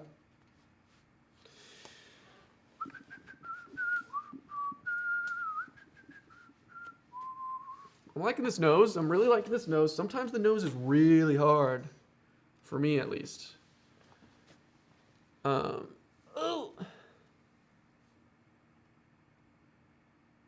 What does this big stick you're using do, Ink the Artist? This is called a mahl stick. M-A-H-L. And I can't rest my wrist here because there's wet oil paint. So I put this stick down and I rest my hand on it, so I don't get paint and smear it. You know what I mean? And there's different types of mahl sticks. Basically the idea, look at how painty and gnarly this is from the years. But that's just what the purpose of it is for. All right, we're on the roll. All right, so the red kind of ends up here. This is a very bizarre place on the face because this little corner of the nose is catching that light and the other side is going the opposite direction. So, strange. Let's figure it out though. Whoa, come on now.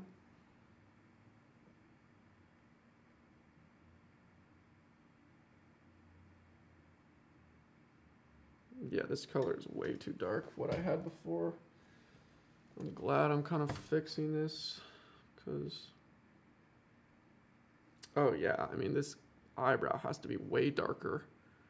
And if I continued that shadow up, it's darker than the eyebrow, and that eyebrow right there is darker than the skin. So again, compare and contrast those values. We know, ooh.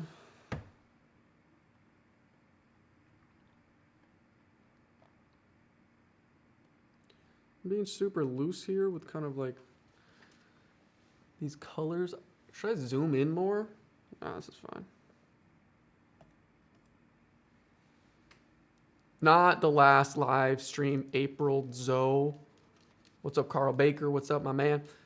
This is just the last live stream in the studio, in this old studio, because I'm moving studios. And so this is the last one. And you guys haven't probably seen a lot of them. But again, on Patreon, I do a live stream every week. I think we got up to maybe 27 since I started Patreon. So we did 27 streams in this studio, painting live. We started the King Arthur painting together. So check out Patreon, everybody. Join the squadron. It not only helps me, supports me, pay for rent, pay for things, make videos, but it's really awesome community if you want to share your art and other stuff. So consider it, y'all. All right. All right, so there's this little, we're gonna go here. Got the perfect color. I actually did a good job of mixing these colors from the start. I haven't been dipping into these colors that much because I kind of laid out in big splotches right here what I need to do. And so now I can just kind of finesse and maneuver those big splotches of paint what I want. I don't need to keep remixing stuff. It's all kind of already mixed. Little brown here, little red here, blah, blah, blah. And so that has certainly, I'm just analyzing the process so far, that has certainly helped me with just not only being efficient, but nailing the colors kind of first try. All right, so here's a weird place. This corner right here. Okay. Oh, and look at what I could do for y'all. I'm so stupid. Boom! There's the color version. Hello. And so you could see that corner right here of the nose. This light is kind of similar. That corner right there. It's really reflecting a lot of light. Okay, and something I can see there. Sometimes it's really good to step away to see the entirety of the value.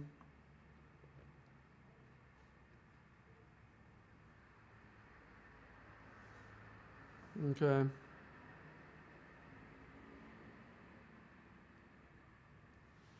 And so that's pretty darn good. I can fix that later. Now we're going to go into a very bright point.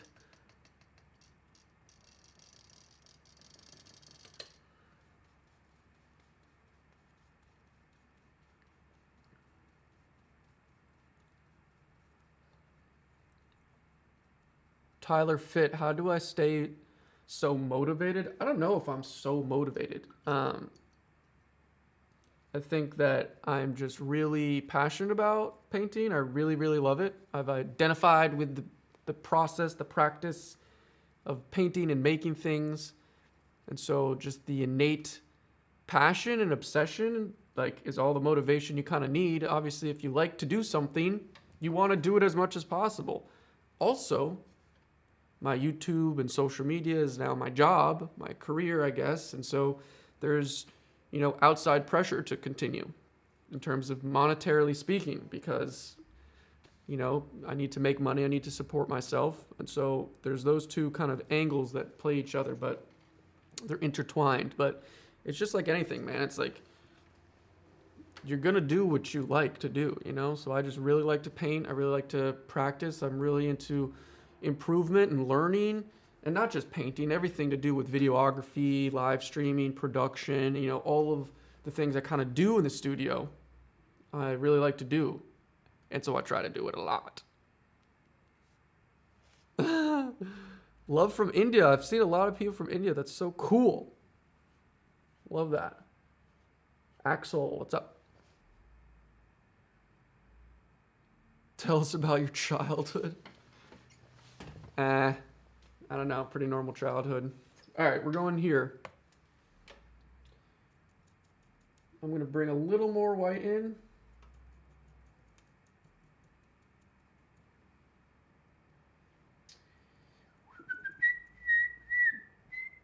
Ooh, this might be a little too light. Let's see. Okay, so this is really under the eyebrow. Remember, I'm looking at where this is. I was about to put it right here, and that's like parallel with these eyebrows, but it's under the eyebrow. Remember. Ooh, that is very bright. Might be too bright. Not terrible.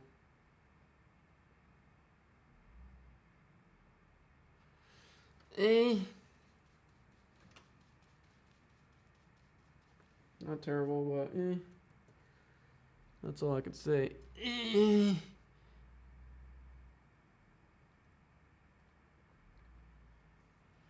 Okay, and then the rest of this up here is extremely bright and then dark. All right, so that's kind of a good nose transition. Not. I'm pretty happy with that. Let's keep going. Let's keep going, y'all. Feeling good. Feeling great. All right, what I'm going to do, excuse me. Okay, first let's just fix this eye. And then I'm going to lay in these little eye creases where the crease of the eyes. You see? And they're very small, but it's important because it shows that you have eyelids. It shows the three-dimensionality of skin covering this orb, which is your eyeball. All right? Importante. What am I doing? I'm putting this little shadow right here. That's too dark. I should have recorded this. I'm not even I'm recording this with the live stream, but usually I have another camera recording. Whatever.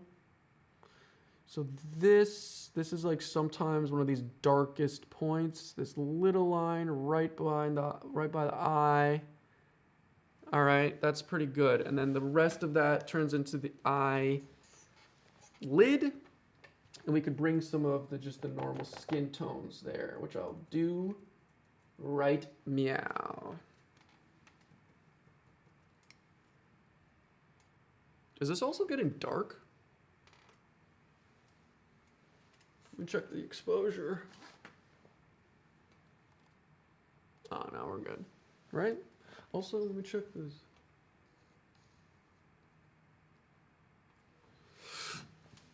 Excuse me. All right, so this is a good color. I like it a lot. And this is gonna go right under here.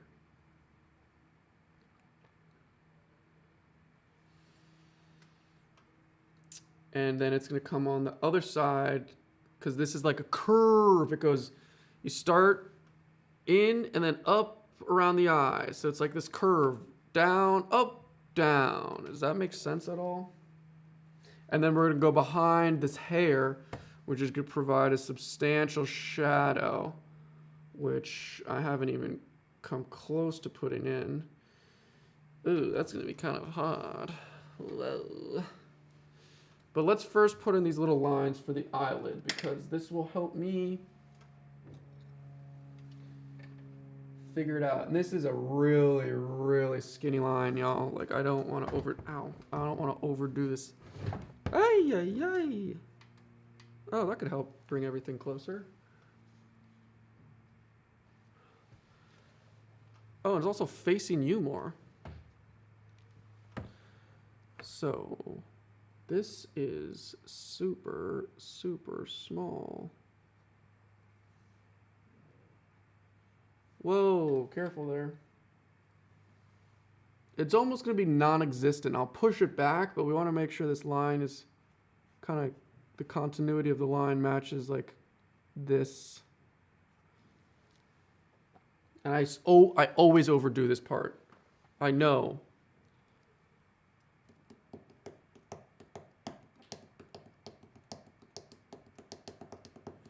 Totally mediocre 78.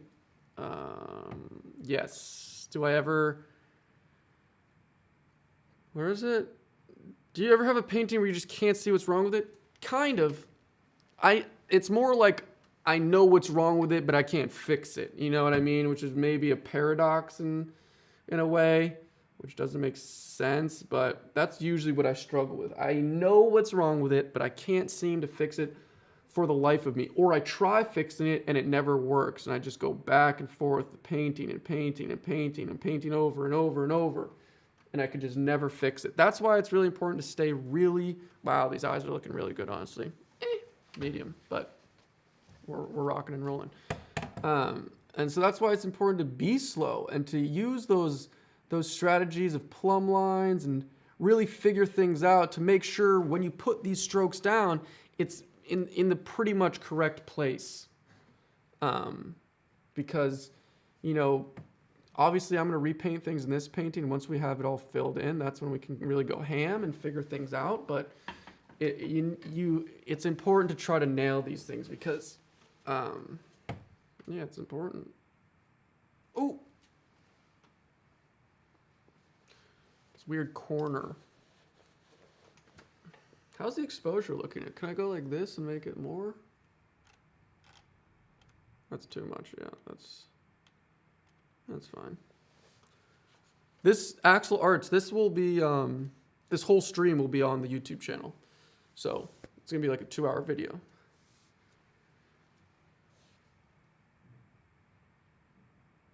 Yes, this is oil paint.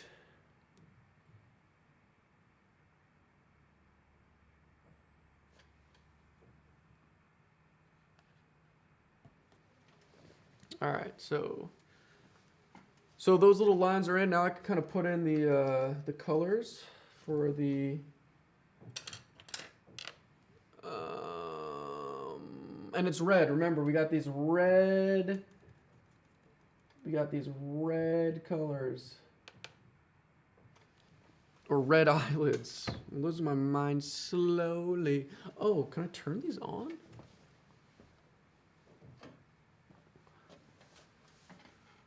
Does that help anything? Helps me, kind of. Yeah, so this is a little ready. Boom. Oi. Oi, oi, oi, oi, oi, oi.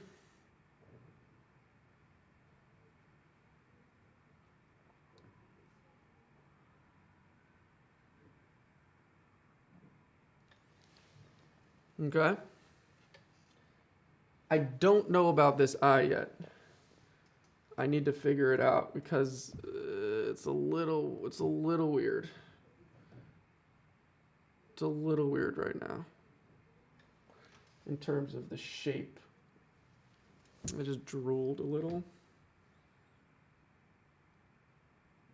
And that's a little too red. It kind of goes purple red, which is a blue red. So we'll do that. And then this is so this is how I know that my hair is not close enough because it really hits this corner, but I know that there's a bunch of this shadow right here. And that I can kind of like put that in right there because I know it's going to get dark right there. Around the eye cavity.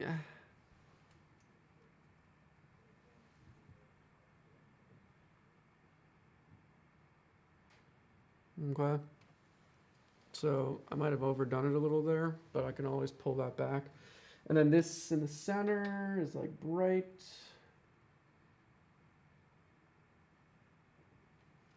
So this is like where it's the brightest. Facing the light on the eyelid right there.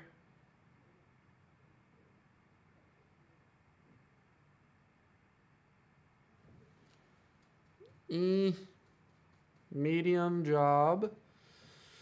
Gonna darken up those eyebrows in a second, but let's now fill in the eyes. This is another misnomer. The eyeball color is obviously not white, and it's not even gray. Sometimes it's warm gray, sometimes it's cool. Here I'm gonna stick with warm because I don't want a cool color contrasting too much of this warm everywhere. So I'm basically just gonna do a very warm gray, which is like just what's on my paintbrush already. It's hard to explain.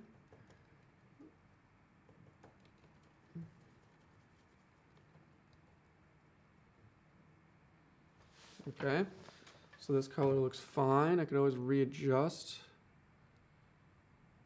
Yeah, look at that. Hell yeah. So yeah, that's something I think beginners get wrong. I obviously used to get wrong a lot, is making the eyes like just white or close to white. It's the eye, actual eye, the white part of the eye is way darker than you think. I'm gonna even darken this up, even though I already put that down. I got a little sliver of this on the other side here. There you go. We got a good amount of corner looking right here. There you go. And then I have, ooh, I see I could really bring this up. Ooh.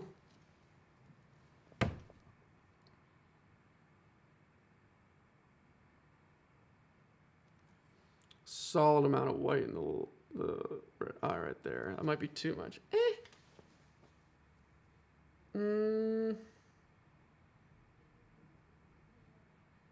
Yeah, I can make the color part of the eye bigger. All right, that's fine for now. And then that touches everything like right here. I'm like totally talking to myself right now. I bet you don't. I bet it's like slowly hard to figure out. Sorry. Looks like a walking life character at this point. I don't know what that means, but thanks. Love from Germany. What's up, Samuel Perrier?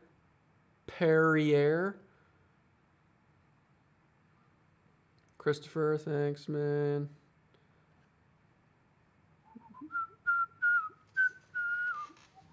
All right, I've been streaming for 2 hours. We got probably about an hour left. I'm going real slow, but she is worth it. After this, we're gonna do something really splendid and delicious. We're going to do the background to frame this face in. It's gonna be awesome. And what I need,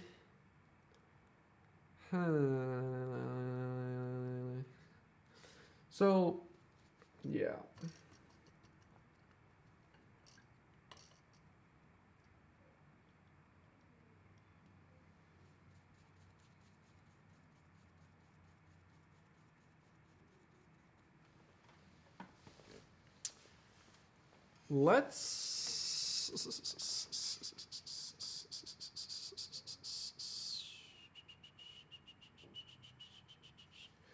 I gotta finish this eye as in close the bottom. Ooh.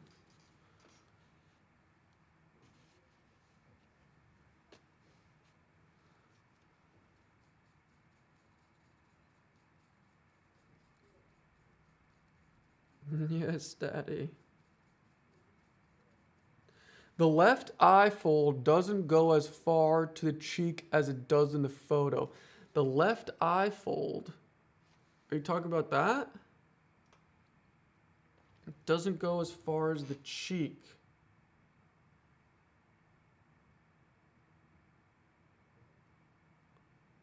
I'm confused about what you're saying, but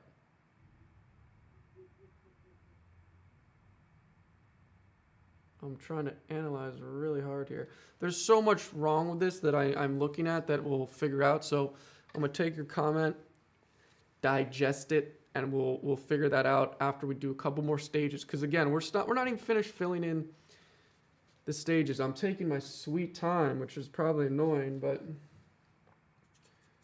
let's get some eyelid colors in here, which is a whole lot of white and red. Too much right there.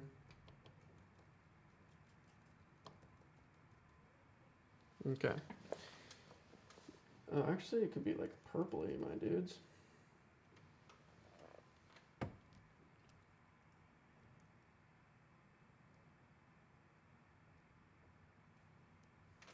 Yeah, totally like this.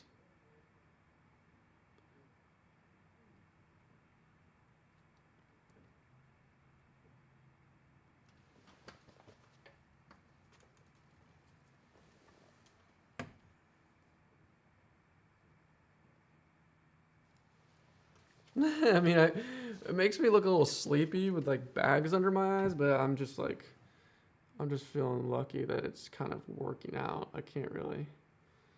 All right, that could be fixed. I can go really ham with that. I can bring this all the way up here.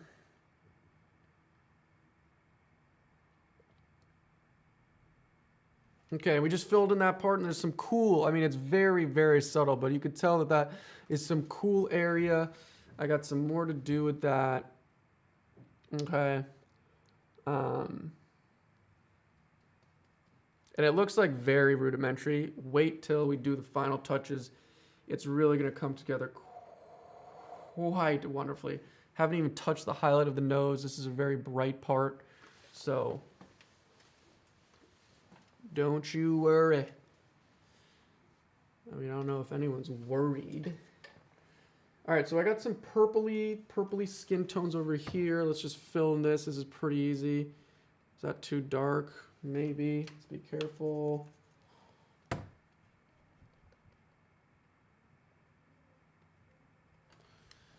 This is all very close to the shadow of the hair.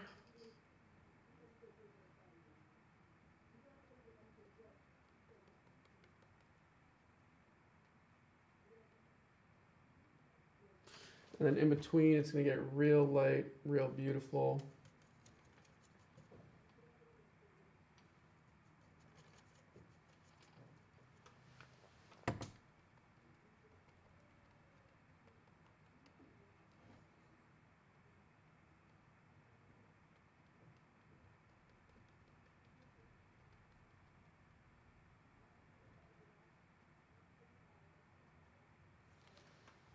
And what I'm seeing is, that's actually fine. There's something a little weird with this whole nose situation. I'm gonna have to relook at that. I think I rushed that. Okay, so that's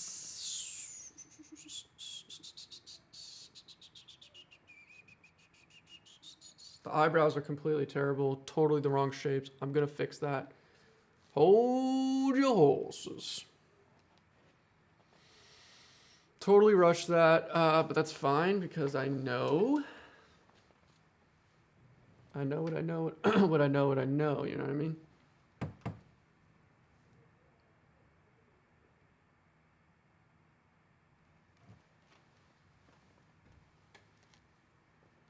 It's okay, I just want to fill in this face and finish up. Whoa, man. Bruh moment.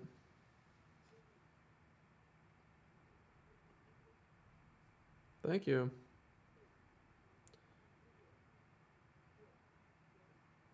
Well, it's very sweet of you.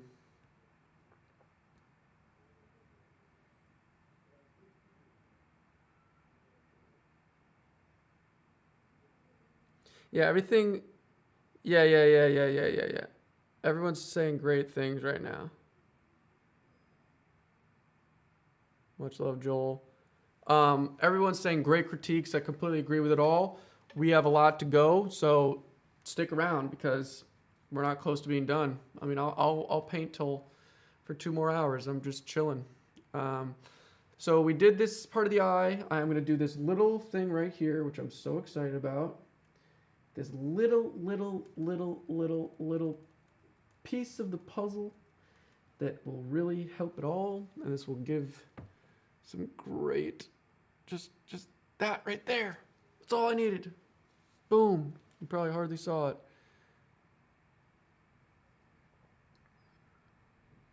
Yep, the chin is going to be completely fixed. That's obvious. The hair isn't as long.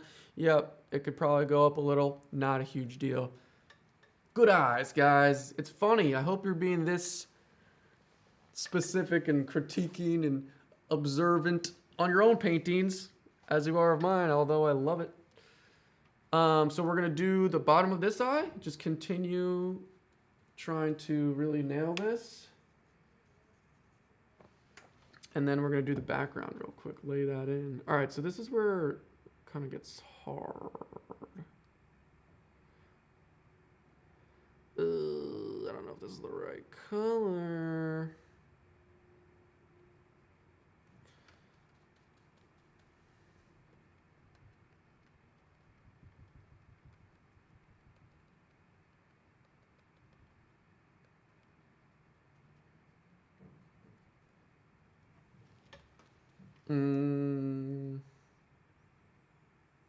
Okay, so that's interesting.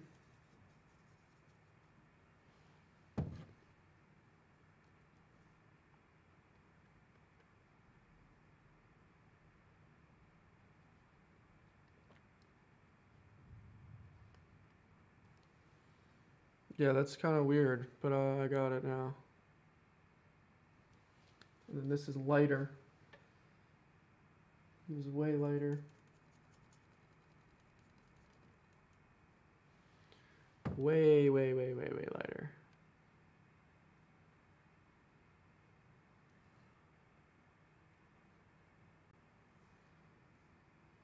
Feeds it into that. Yeah? No? I don't know.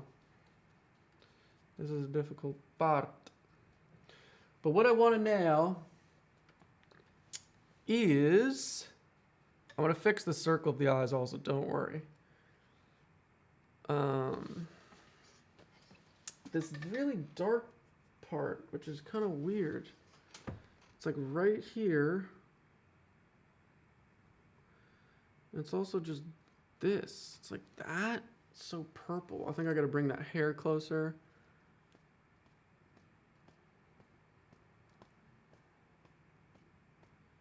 Yeah, guys, again, this angle is going to make everything distort, you know?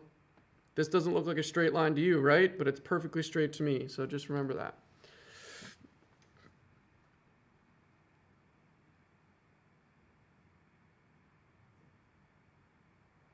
Yes. Okay. Weird colors there. It's also way darker than it looks. So maybe I really need to come in here.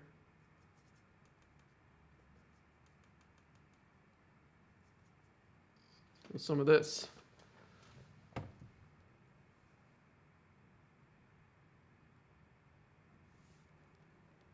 Yeah.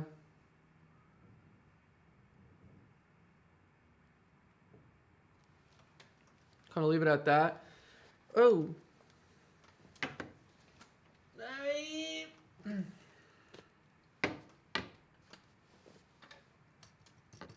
And then the rest is actually quite light. Like for this side of the face, this part right here is actually receiving a lot of light. So we'll bring that in right now.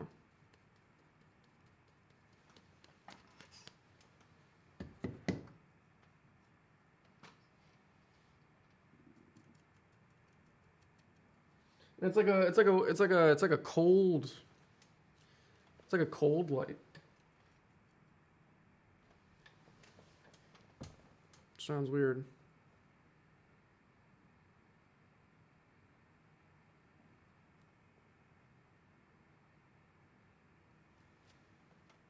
And I just got to make sure it's not lighter than anything else. All right, that's fine, actually. I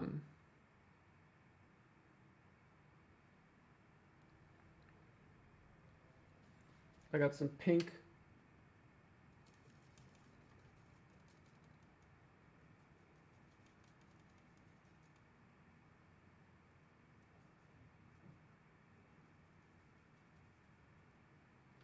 Might be too pink, but we'll figure it out.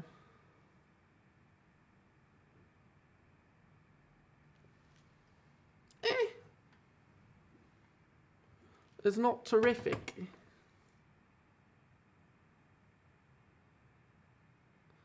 But it ain't too shabby. All right, we're gonna step away from the eyes for a second. Never too pink. Dude, the Yoda painting was awesome. Thanks, dude.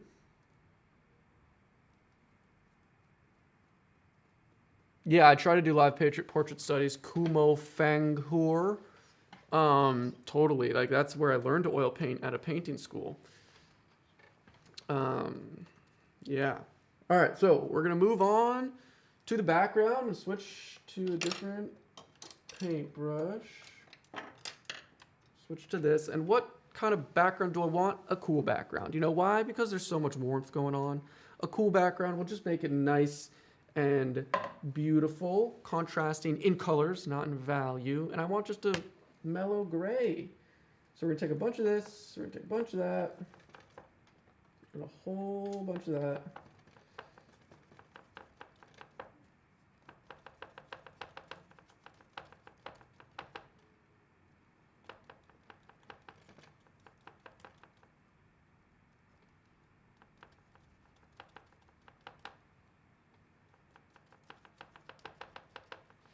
And just go like this. Yeah, yeah. Oh. Is this neck too skinny? God, I have a skinny neck. That looks a little too dark.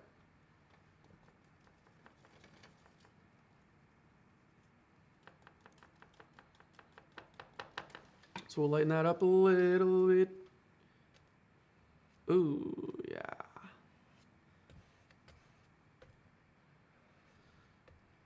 Again, this is just a painting sketch, so I'm not concerned about leaving things here and there and blah, blah, blah. So just having fun. And I'm doing this background just to like frame out the face to make it look even more epic, because if you surround it with just with white, it kind of messes with your brain when you're looking at it in terms of values. I do have to fix some stuff on this side. For example, this chin, boom, took out that corner. I know you guys are all concerned about that corner. I just annihilated it for you. How about that?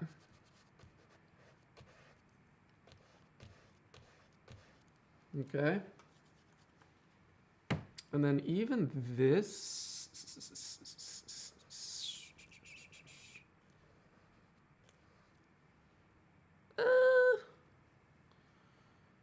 That wasn't ideal.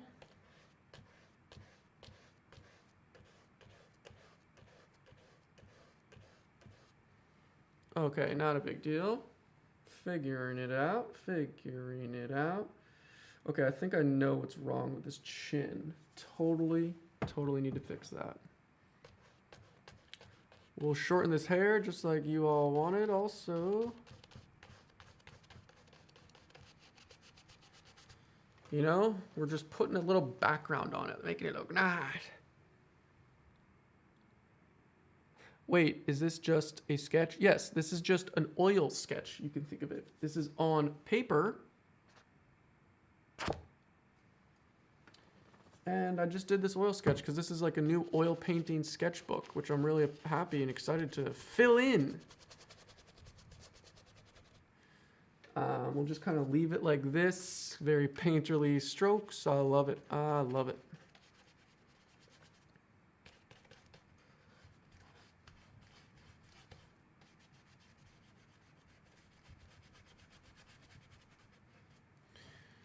We're not going too crazy with anything here. Okay, so totally these angles gotta fix. They still look wonky to you because you're at a different perspective, but even for me, they look weird. They look kind of weird.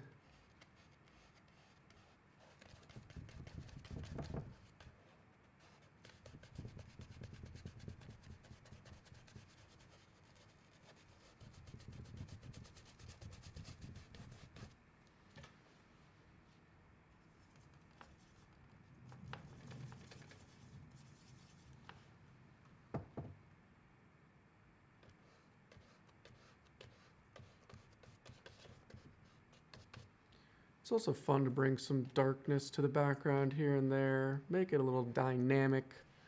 Why not? Why not have a blast? I'm the creator. I'm the god in this situation. You know what I mean? Jelly bean. So.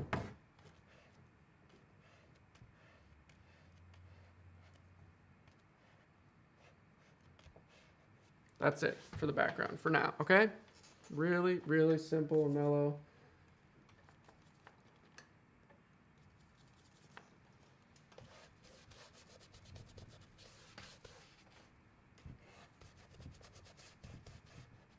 Okay.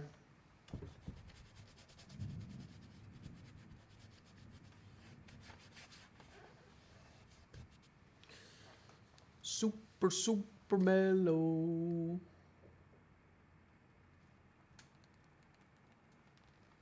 I don't know Portuguese.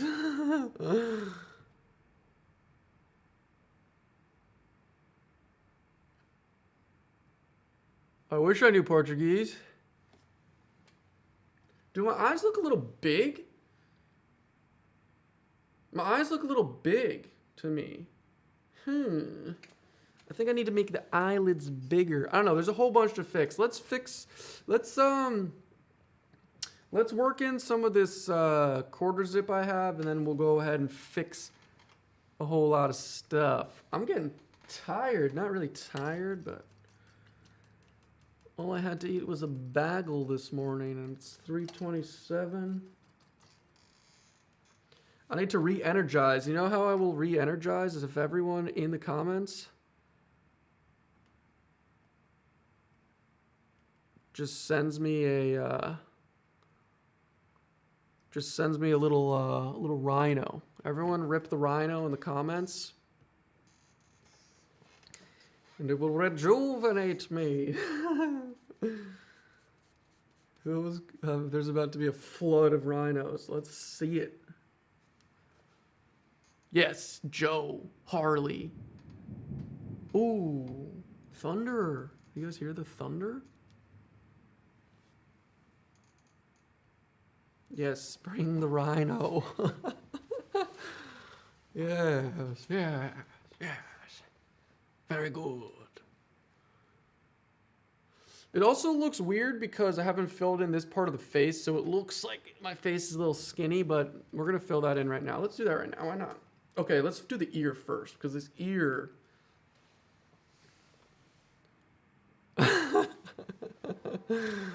Oh, who did the camel?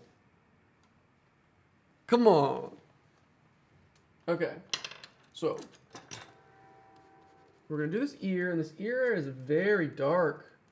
Darker than you would expect. Real dark.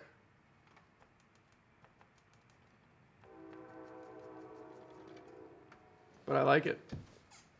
So, oh wow, this is interesting. We're gonna go here. We're gonna go here. Just with that. And then, ooh, whoa, whoa, whoa, whoa, whoa, whoa.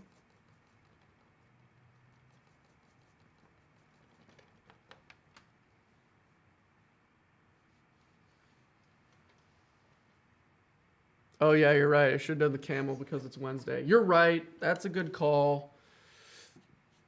All right, thanks. That just helped me out. Oh, Thubin, what's up? And all right, so now this ear cavity, quite dark, right in here.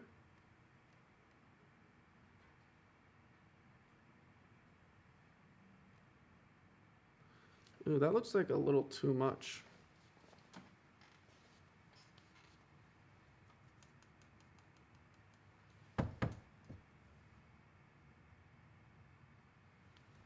No, that's fine. I mean, again, this ear is crazy dark. Darker than everyone would maybe perhaps think. I just got to add the warmth right there. Okay, and then this is super kind of like shadow right here.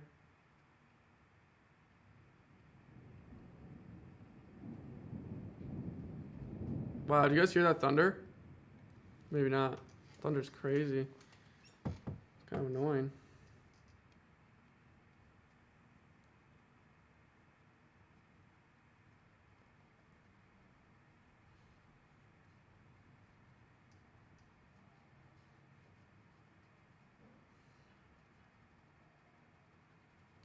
Okay, so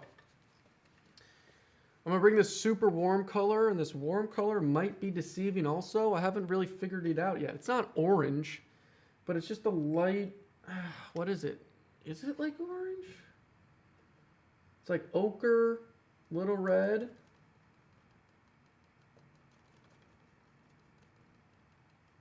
And this?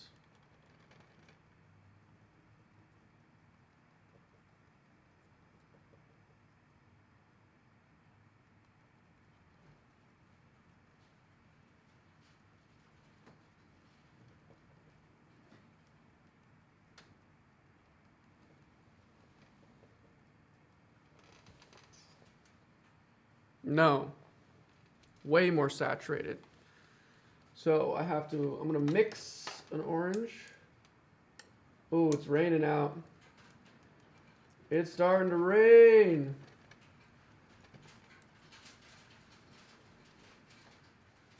Dang, I hope that's not gonna mess up the stream. All right, let me show you something, guys. Look at this orange I just mixed. Look at how saturated that looks compared to all of these other colors I mixed. So that's what I mean when I'm not only controlling the tightness of the value, but also the muted saturation, the chroma of the color.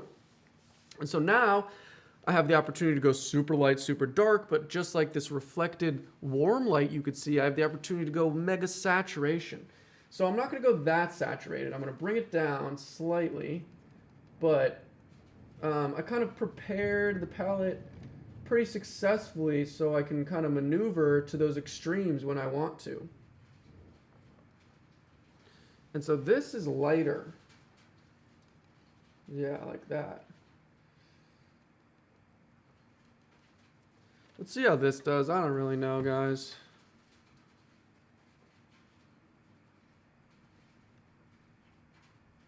Yeah, that will do. All right.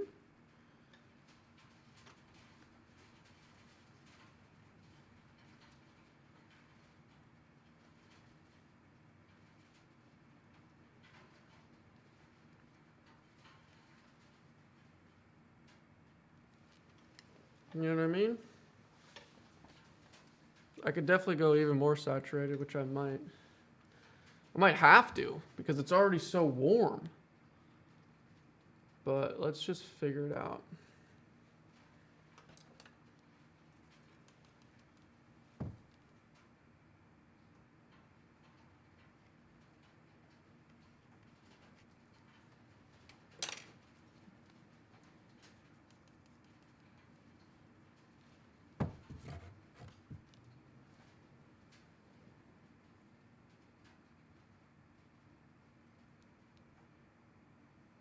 Just on the tip of this neck.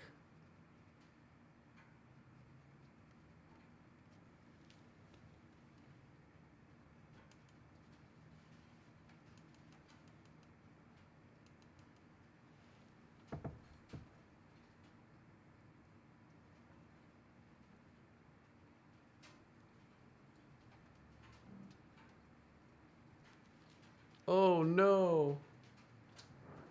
I just saw my lights flicker. I hope the stream. See ya.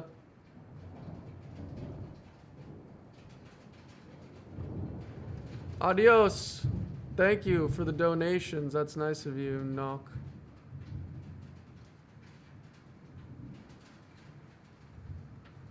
Okay, lots of rain in the background. Can anyone hear that?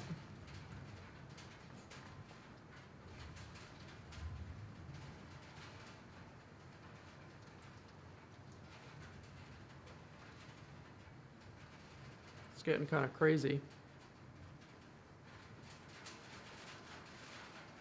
Yeah, so the orange is peachier. It's also lighter. It's actually quite a bit of light that I'm gonna fix. So, but first, I just wanted to get that in because now I know where that light's coming from.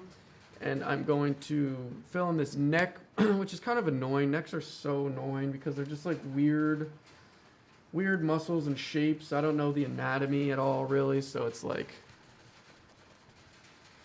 it's too...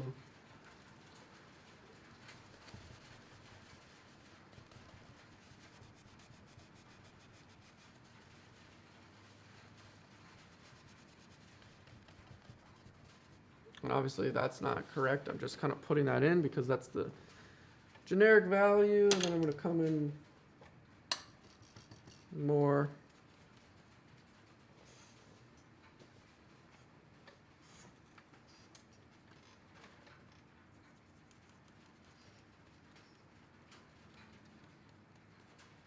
Yeah, so this is all very tilted. Fix that lickety split.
It's definitely darker, a lot darker.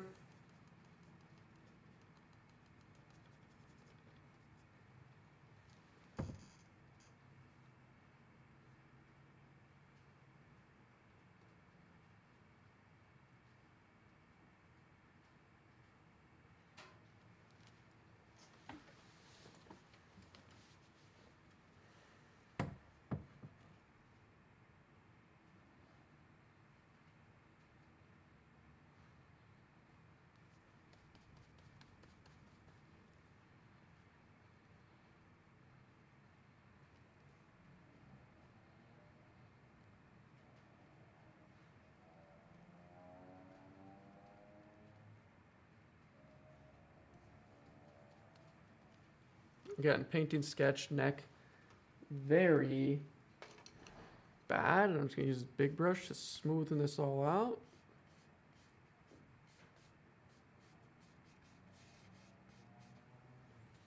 Okay, you can see that kind of how it dusted all that away. I want to keep the texture in the face, but just to continue building the neck.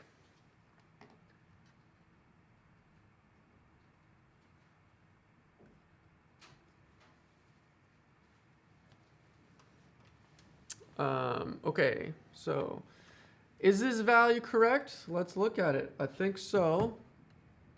Okay.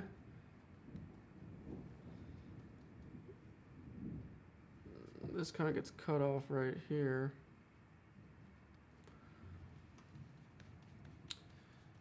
And now let's put in this black, which is going to be very fast. I'm going to do this Columbia that I'm wearing super, super fast. And it might not look super great, but...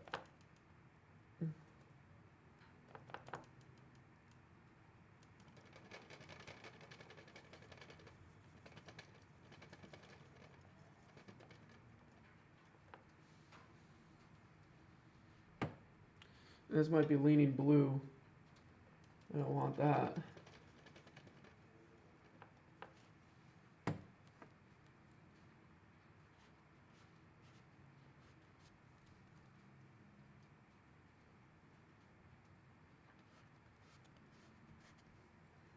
Yeah, and that looks so dark. Gotta be careful.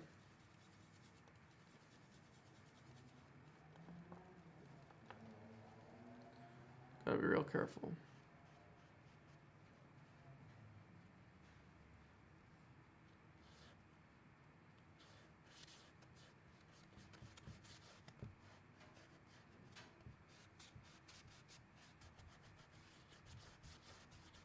Okay, that's like how far I'm gonna go for the shoulders. Alrighty. Just like that.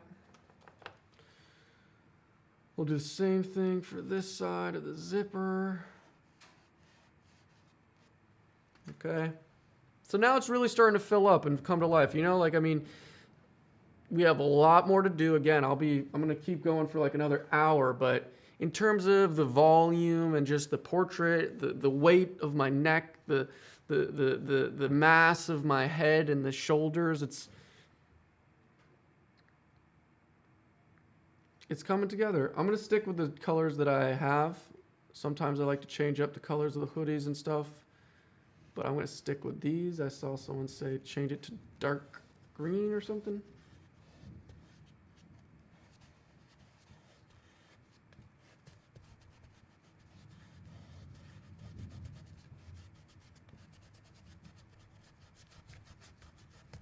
Okay. Nothing crazy. I could even take this darker black color to emphasize these shadow parts, which is right here behind the neck. You know, pretty easy to do that. Pretty easy to do this. And, you know, like something like that. And that's just slight dimension. Nothing too crazy at all. I like that. I like that. I like that. Alicia, thanks. Always have my back. Yeah, I'm going to keep slinging this. Don't worry. This is all I'm doing today, really. Painting. I'll edit later tonight. And I'm just going to throw in some gray because we're here. Why not?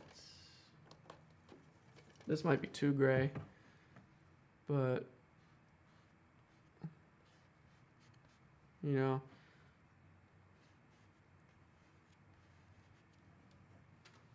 whatever. Yeah, I don't need to go anymore.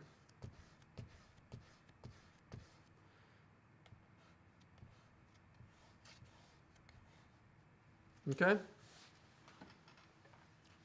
The most simple represented quarter zip of all time.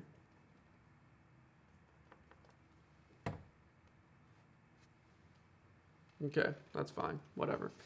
Again, there's this big, I mean, I gotta be really careful. Look at how dark that spot is compared to what I thought was dark there. So, yeah.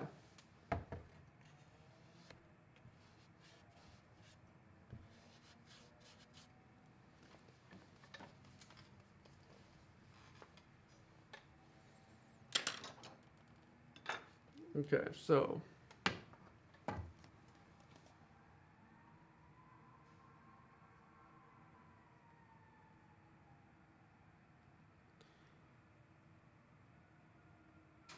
what's up? What's up? What's up? What's up? Wow.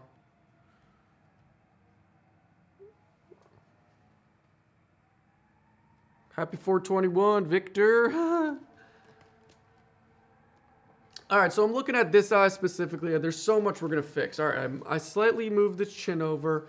This light needs to be more vibrant, more like illuminated is a good word. Got to bring in more light to the light side. We can darken the shadow side a little. Red in the lips, darkness in this hair, and just the little doodads and bebops that that need to be molded and sculpted a little more. But it definitely looks like me. I mean, I don't wear my, I don't go no hat often. So maybe you don't recognize me really like that. On camera, I don't. I wear a hat a lot, to be honest.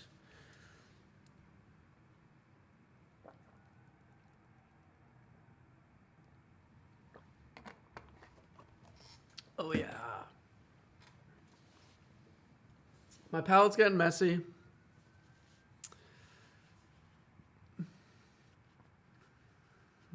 Ruben. Thanks. Yeah, like I said, on Patreon, you know, we have a way smaller community than these public lives. There's only like 20 or 30 people usually. So I really can respond and talk to everyone on Patreon. And I saw a couple, Alicia, who was commenting, she's a patron. Got a lot of Patreon homies. So if you want to join the Patreon, we do this every week. I got a wedgie the size of Texas. So check out Patreon. It's in the description.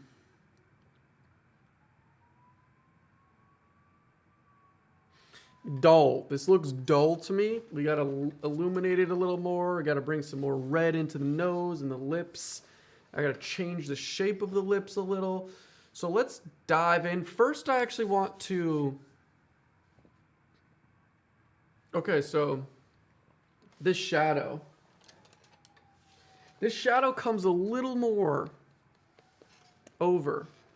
A lot over, actually. So we're going to work on that. Very exciting, actually. Too dark.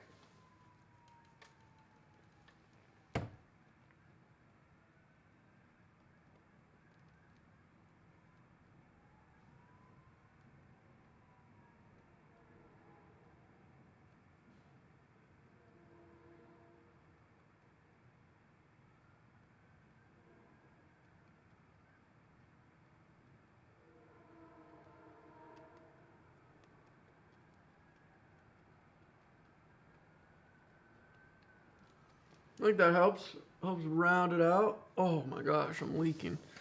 What kind of paint am I using? I'm using oil paint. Gamblin, Williamsburg, Winsor Newton. Pretty standard. Yep, Sarah Ferry knows the Patreon. What's up, Sarah? Few hours once a week. And also there's a Discord where I try to like keep people up to date with what I'm doing outside of, you know, just YouTube and so if you just want more access like that, then check it out. That was a little aggressive right there. Okay.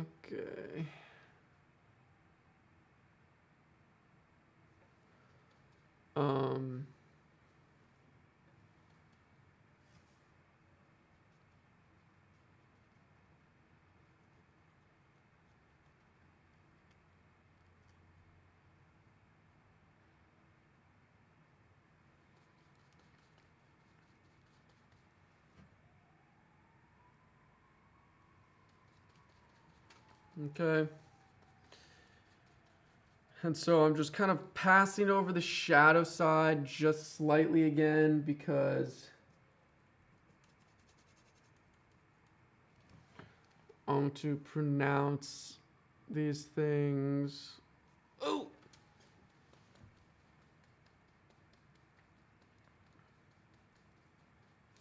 And this is an opportunity to kind of bring some of these color shifts we were talking about. If you're here from a while ago, oh, too much red. This red is so powerful.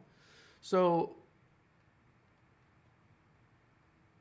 this is a red brown, but we want the red cheeks, which is like right around here.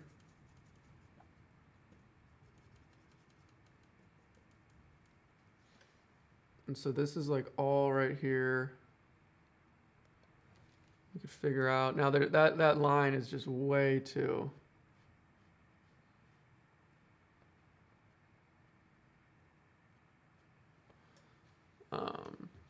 disruptive.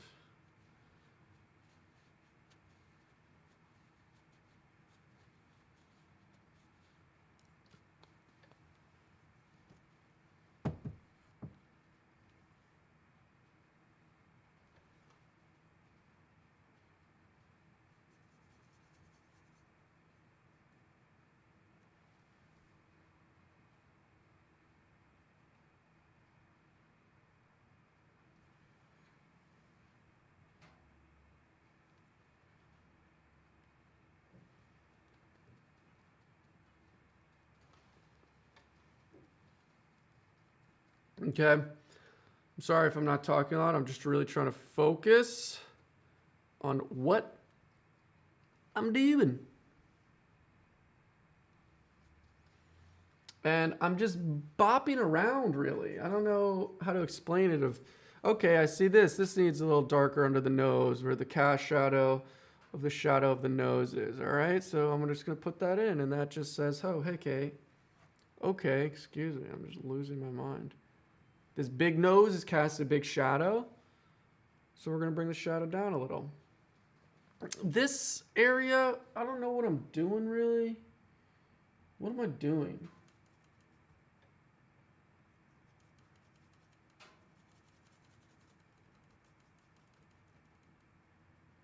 Is this the color I want? Yeah, kind of, I guess. I don't know. I'm getting confused.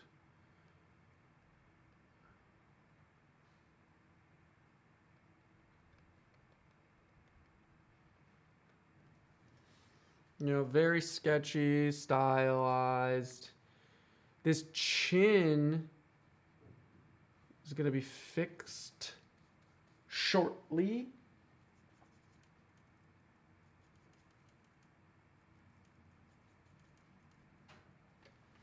Okay, big move right here, all right?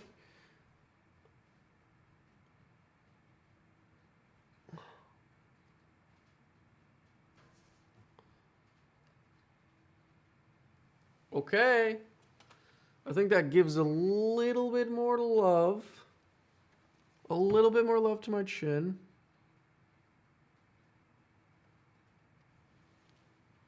Eek. Way more over. Yeah, it's like that. Okay? Because who would be proud of me? Oh man, I got paint everywhere. Hold on.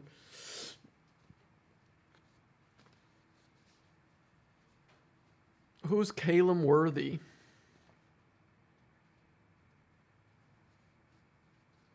Bye, Ruben.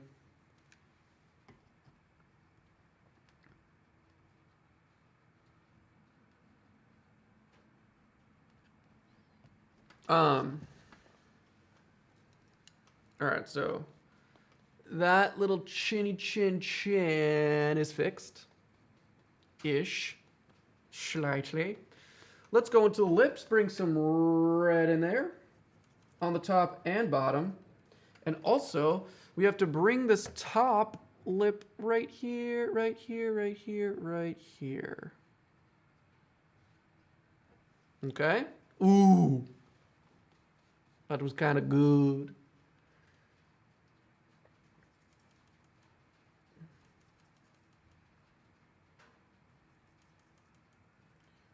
It's hit or miss, people, sometimes with me.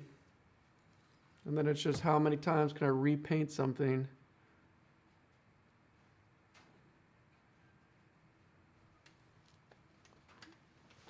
Still not enough red.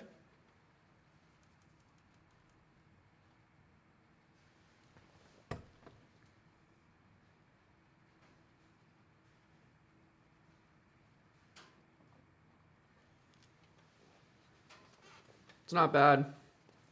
This is like a dark red on the other side, and I could do that by just burnt umber and cadmium red. Not super difficult. We could put that right over here, right here.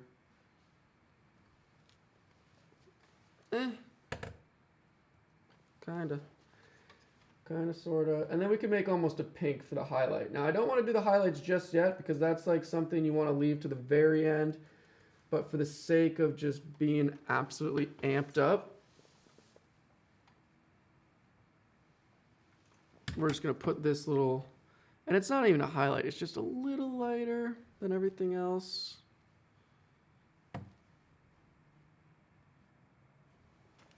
On the lips.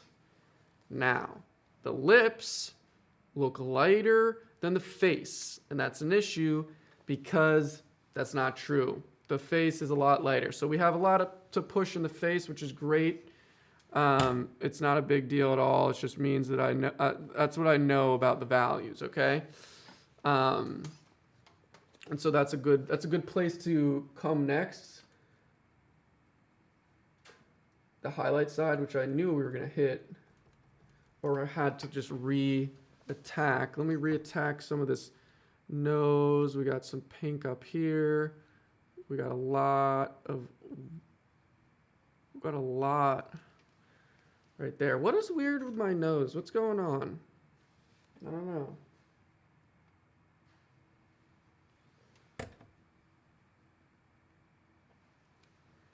There's some highlight on the nostril.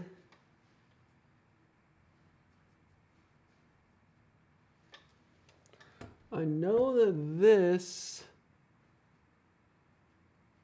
kind of goes like that. Okay, that's great. Good job by me right there, honestly.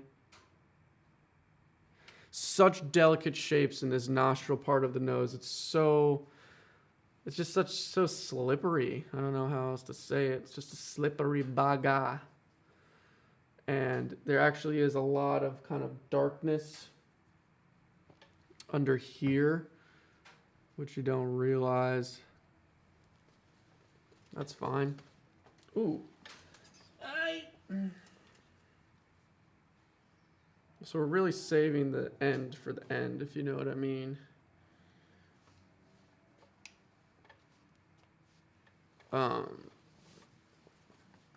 Let me just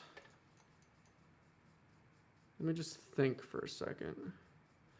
Okay, I don't want to move this out, which I'll do right now.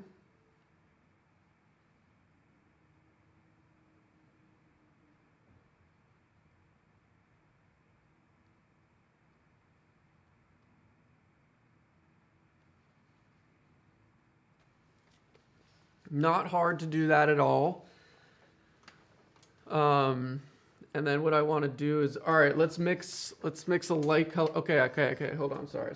This is where I just get very all over the place because I'm picking out things that I need to fix. It's not filling in. I've filled in it all. Now I'm just picking out places that need serious improvement. And it's not even serious improvement. It's like slight little things that little millimeter, lines can really affect how you see something. So what I'm looking at is this eyelid. The line I used, where an eyelash can go, is just way too big or small. So I need to fill it in a little more. Let's go right there with this. Like that. Don't know how I felt about that. But it's fine for now. I think this is a lot lighter. I need to really bring some light here.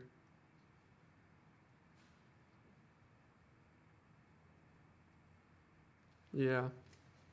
The corner kind of. Actually, well, the transition is really subtle. So yeah, I mean, that's pretty good actually. And then this, lots of light here, people. So I'm gonna slightly clean this up.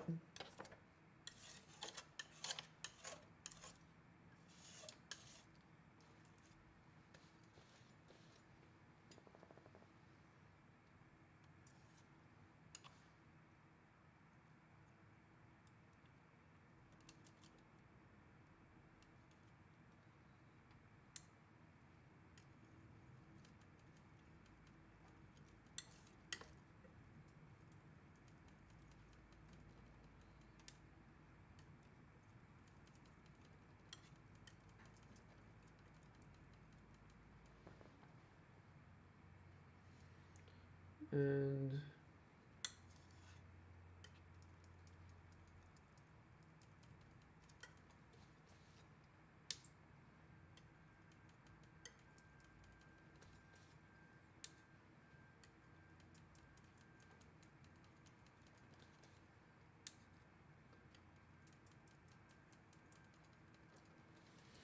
all right, so let me just show you this.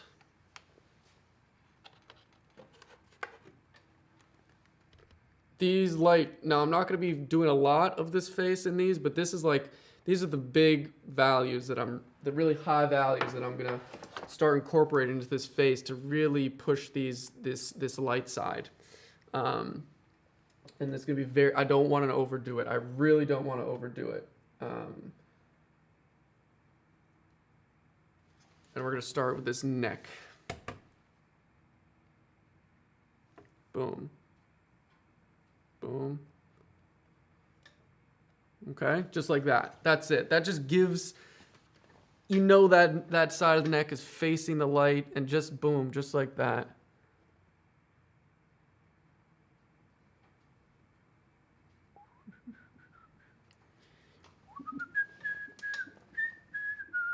All right, guys, let me just finish these parts, and then I'll start answering a lot more questions, okay? So the chin, big place reflecting the light right there. All right, just right there. Also, something right here. Okay. Okay. Very subtle, but importante. And actually,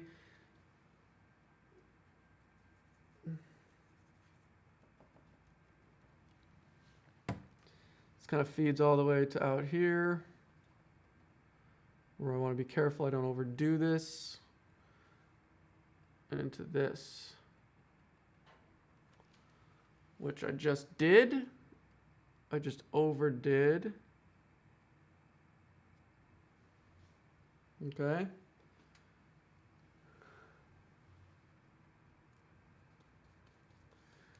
See if I can work some of this green in here. Honestly, right here. It's a dark green.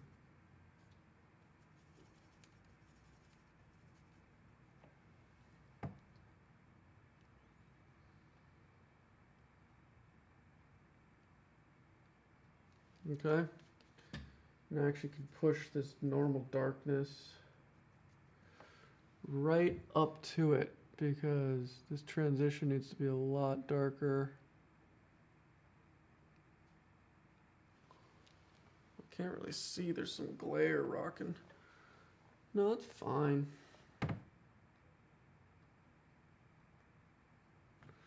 Okay. Defining that jawline just a little more. I'm getting very contrasty now. I gotta be careful. I've been pretty good up to this point, so I gotta really check myself. Make sure I'm not kind of overdoing this. The lips are still not big enough. I gotta make them longer. I noticed that immediately. I'm not gonna worry about that right now. I'm gonna keep working on this light side, but it's like my lips are like this. I need to stretch them out. Oh, nice. Blight found me on Smo's channel. Much love.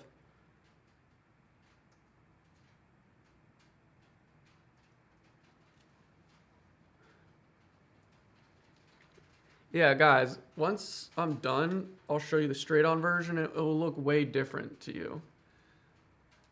Again, this is perfectly straight for me. I know that looks a little slanted to you. So just wait to the end, or come back tomorrow if you gotta leave, because this will all be on the YouTube channel. What am I doing? Lights. We're doing the lights. So I'm gonna take some of this slightly tinted red color, because that's what we were talking about, remember, for the cheeks. And we'll just start adding this slightly over here. Right? Ooh, there comes the light, people. I know it's subtle, but there she comes. And she is looking very swell. Really, really like that. This needs a whole bunch of more light right there.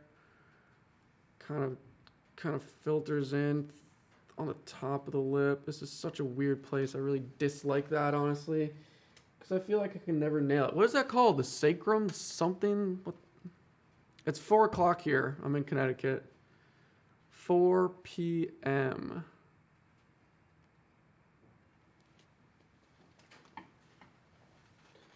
And I can really bring some light in, especially on this lip.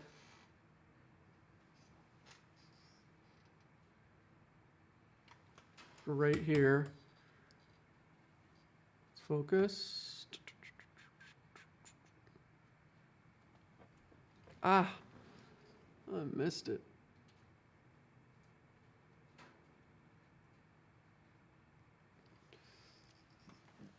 Okay.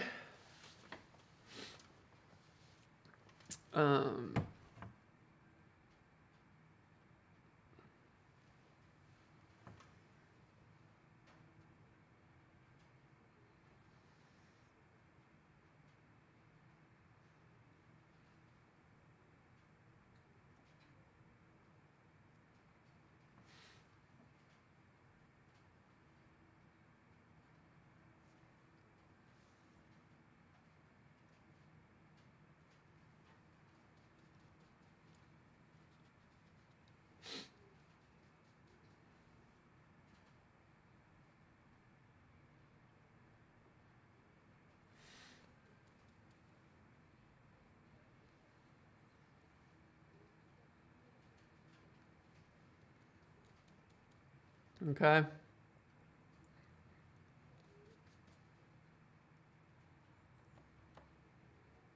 Now again, we're gonna shift slightly yellow for the forehead.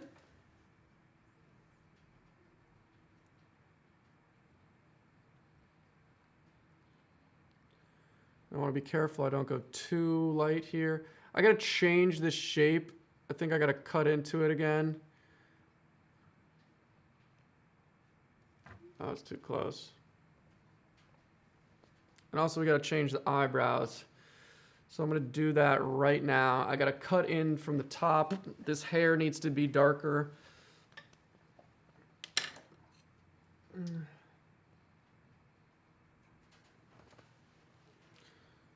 So this comes like this.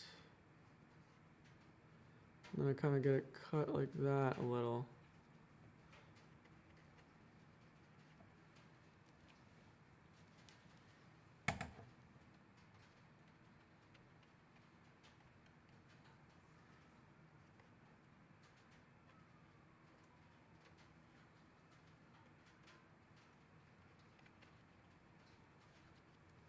Okay.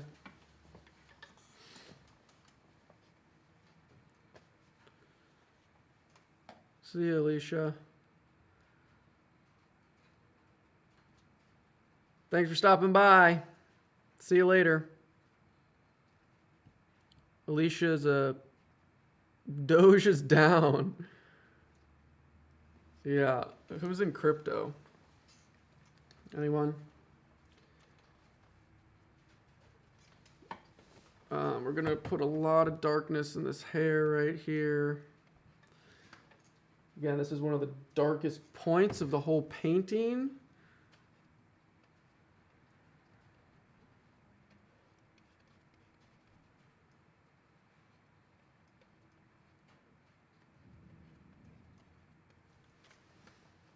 Okay.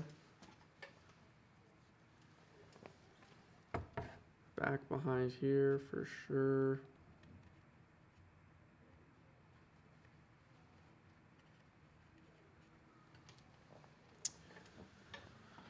Okay.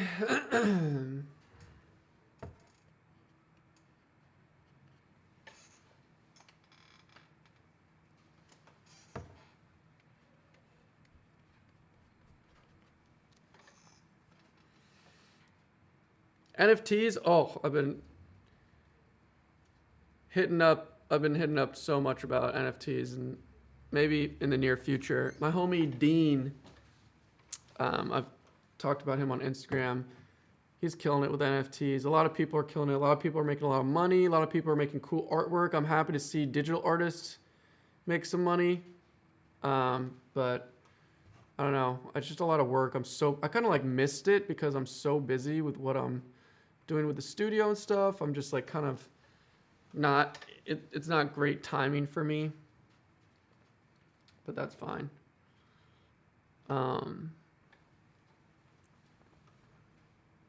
Okay, what am I not liking about this? My lips are too small and this eye looks too big, or it's just, I gotta make the actual green part of the eye bigger, so.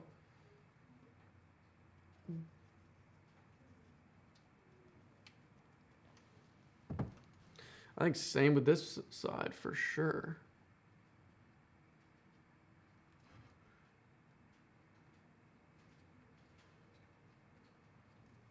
Yeah, that sort of just placated me immediately, and now I just have to see ya, Emily. Thanks for stopping by. I know a lot of people in Europe are leaving now because it's getting real late. And that's certainly okay.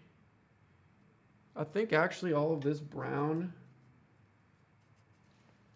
this thing can come like way farther actually, I think.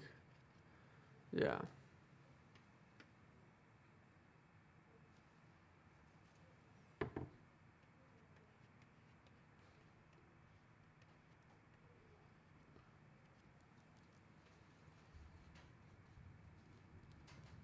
Not that much though. We'll stop like right there.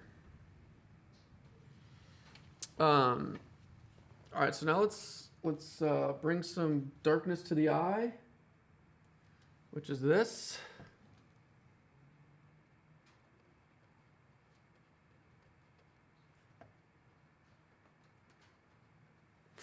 Alien robot. And so some highlights need to come in there, and maybe I didn't need to go that, that crazy.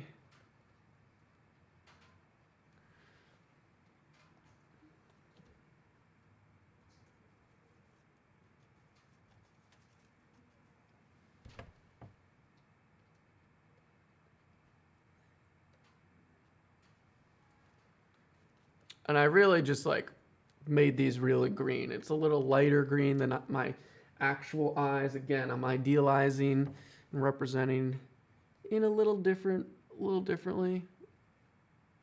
Ooh.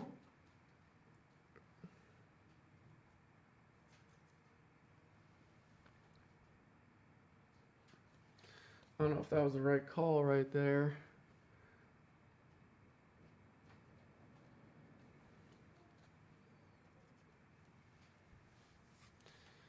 All right, we need some dark red. I'm really just bouncing all over the place now. We're kind of at that stage, which maybe is hard to follow, but Space Jam Jimmy. I'm moving to New York currently. The big move, and I'll roll out videos, is going to be starting this Saturday, but I'm moving a bunch of my stuff this Tuesday. Next Tuesday, I mean. Okay, so that's like where the eye stuff is right there. Is that too close? Actually, pretty darn good.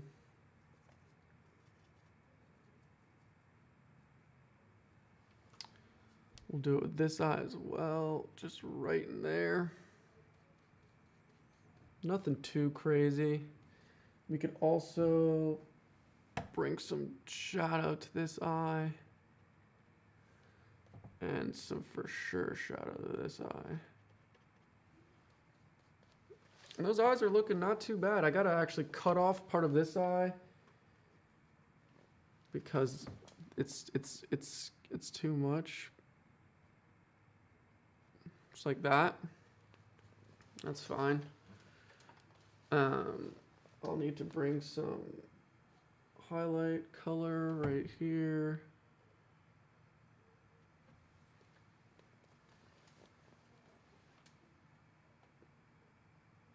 And to right here. Yikes. Ay.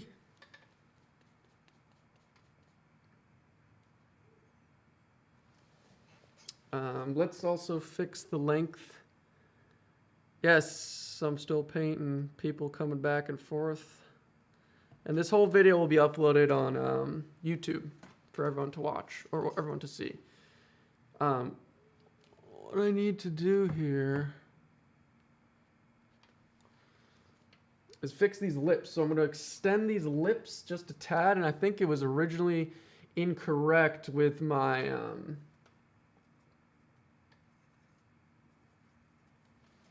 with that line I made, but let's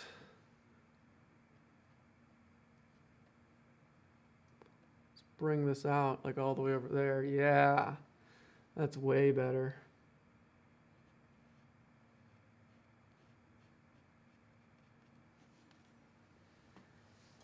At least I think so. And actually, that's like where the bottom, that's like a bottom lip. I don't know what I'm doing here.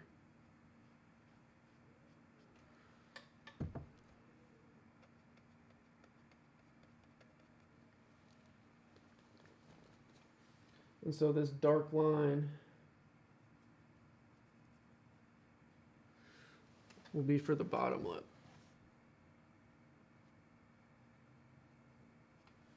Ooh, gotta go way darker.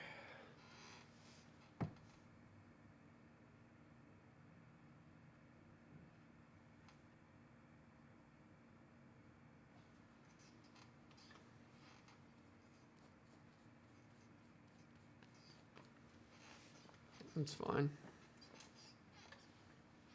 That's fine, whatever.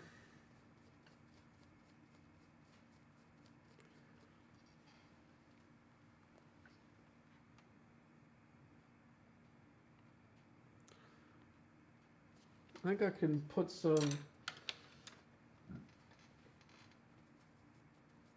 what you would call it.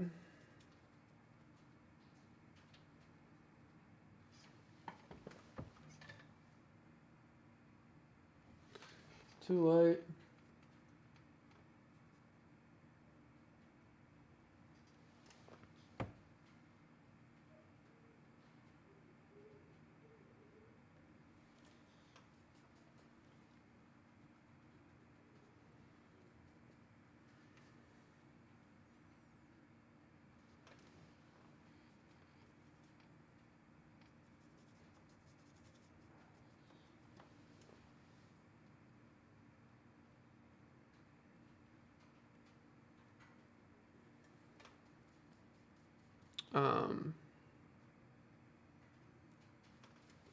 Right.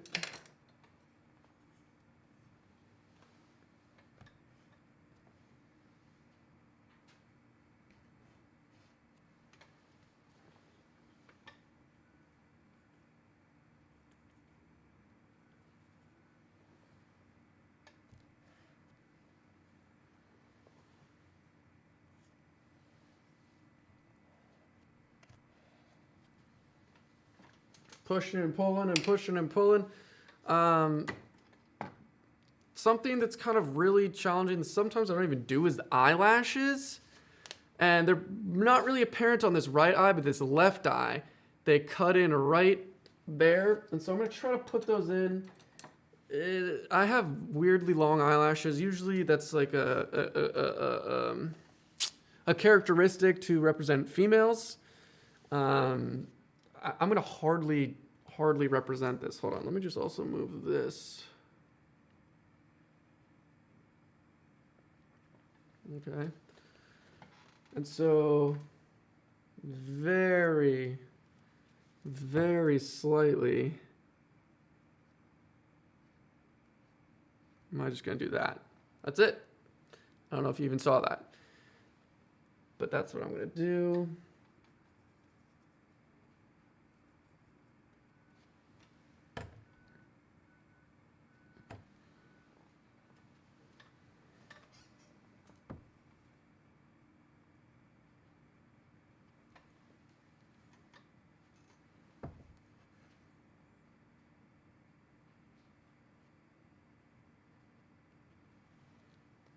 Okay. So we're doing good. All right, eyebrows, and then after eyebrows, we can fix the hair, because I got some of those light pieces of hair coming, and then we'll do the illuminated light. And I actually need to fix this. Let's do this real quick. Shit.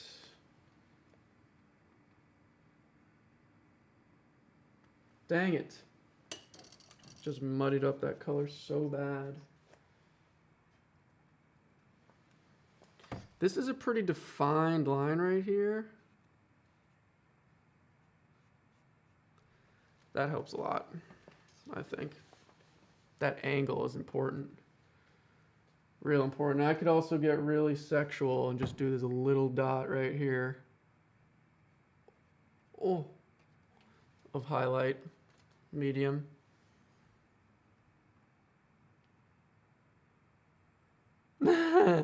Damien Kingston. They're not weird long eyelashes. They're phenomenally fabulous. Thanks. Yeah, my sisters always talk about my eyelashes. Yeah, I've tried digital art, AB Studios. I draw on my iPad all the time. I don't really like. My iPad is only really to facilitate my painting projects, but I definitely have used it for sure. What are we doing? Eyebrows, people. So this shape right here is kind of terrible. Let's figure out this brown, which I have actually right here.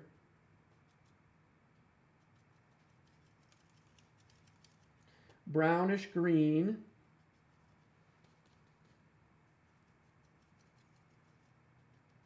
But mostly dark brown because again, we got, and this is like really it cuts away like this. Yeah, that's way better, huh? I think so. And then this is the same sort of thing. It's just like this. Just cuts away like this. Yeah. Oh yeah. All right. That was a good job. Ish. Okay. I see other places where I can get a lot lighter. Again, we're almost there. You can see the face is well developed for this painting sketch, but we have a lot to do with the hair. The hair. And it's gonna be fun. So what are we doing? What are we doing? What are we doing? What are we doing? Okay, let me just fix this real quick. Or see if I can put some light in here because this is very light. Nice. Ooh, not good. Mud, everybody. That's what happens when you don't use many brushes or you just use the same stuff. So that and that. Whoa.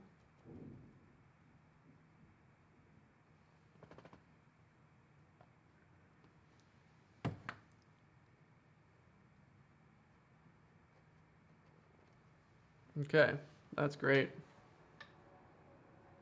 I'm really excited actually about this portrait. I'm having a blast and I'm feeling pretty confident and good. Such a weird triangle there. Don't really like that, honestly. But that's what she is.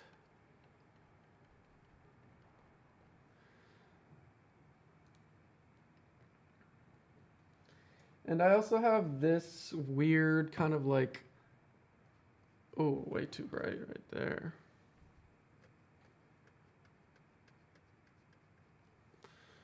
You know, that's like kind of the eyelash, or I mean, whatever eye thing.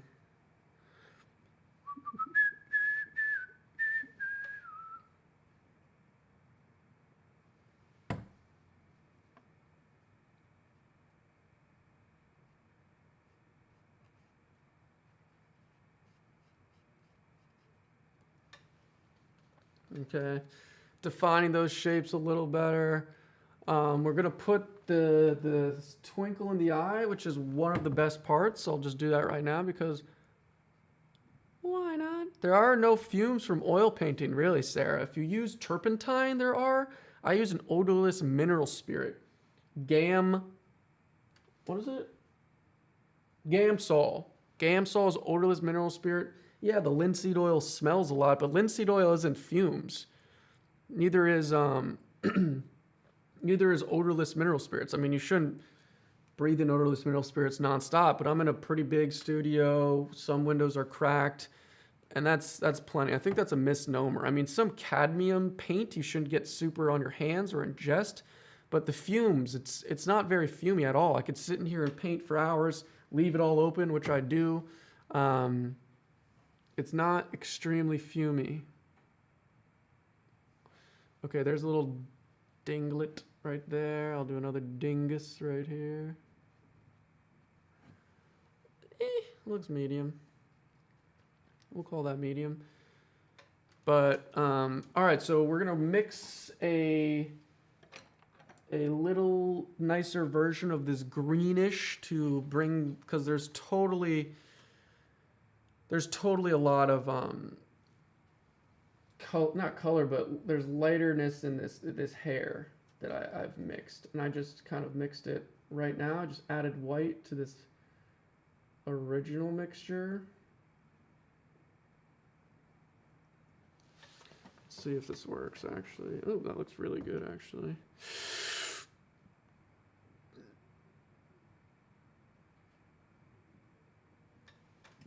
I could go probably a little lighter than that.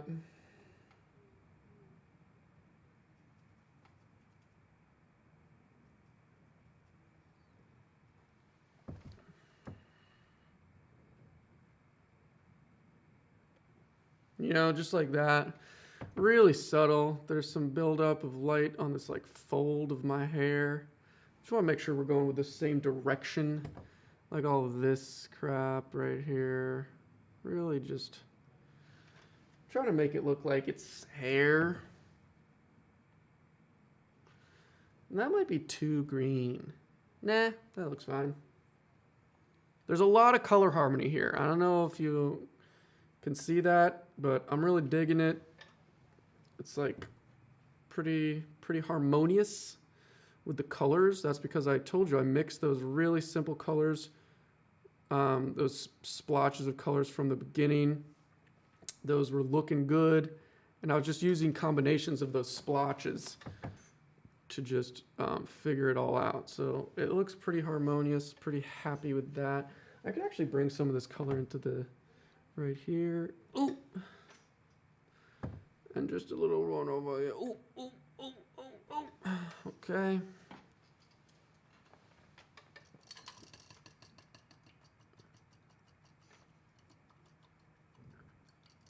Yeah, Christian G. Black is, I mean, like, black is the lazy version of lowering the values, adding shadow.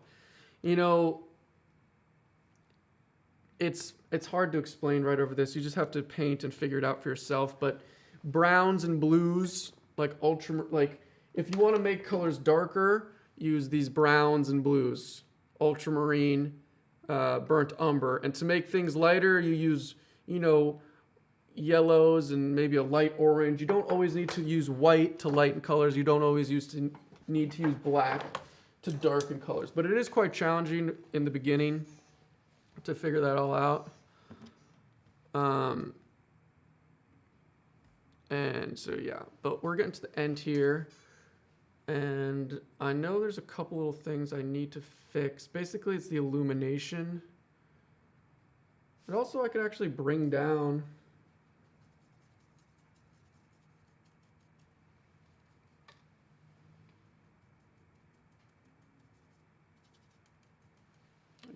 these just a little.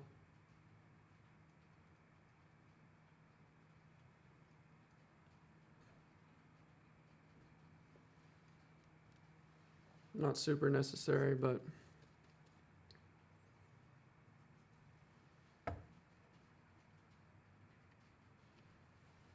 and now I'm gonna have to remix this color because everyone was right. This isn't light enough, and it's not peachy enough. It's like really light. Like if I squint my eyes, it's actually the lightest part. You know, if you squint your eyes and look at this thing on the screen, this reflected light is very light. Oh, I love Gox. He's a dope YouTuber. He's a great artist. I like Gox a lot.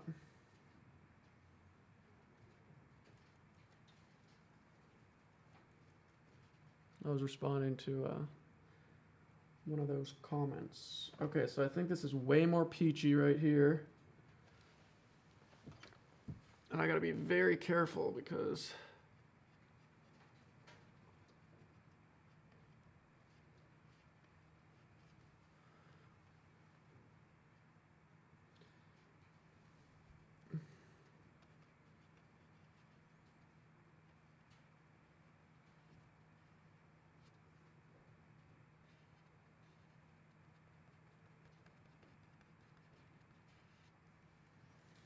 Okay, so just hitting my chin. It can even go all the way over here, just slightly, like that. Okay, that's a lot better, right? Looks like another light source, which it is. And I gotta go this also. Same thing there. Oh, I'm about to sneeze.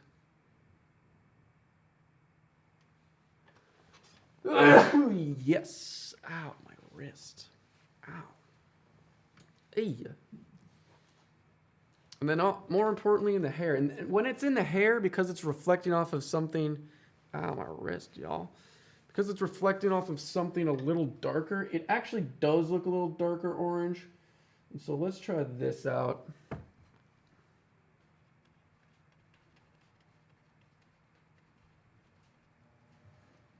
think that looks fine. Right? I got a couple of like stragglers right there.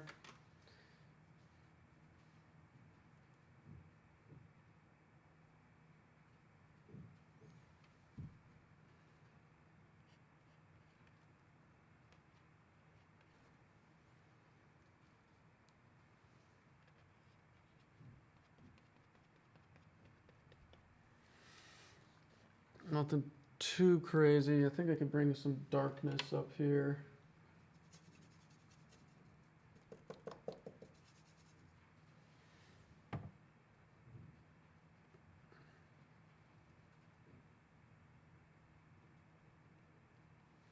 Okay. I'm trying to think of, the only thing I could think of is actually like making the eyes a little darker.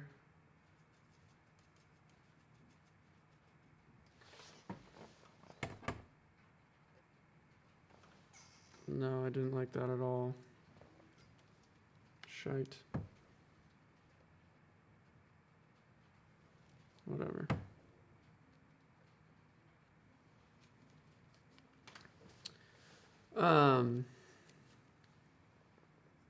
I never did this nostril hole also, which I can just save right there. It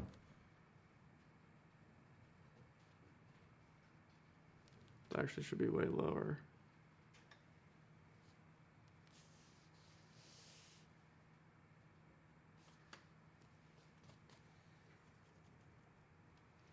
That was a rushed movement, people.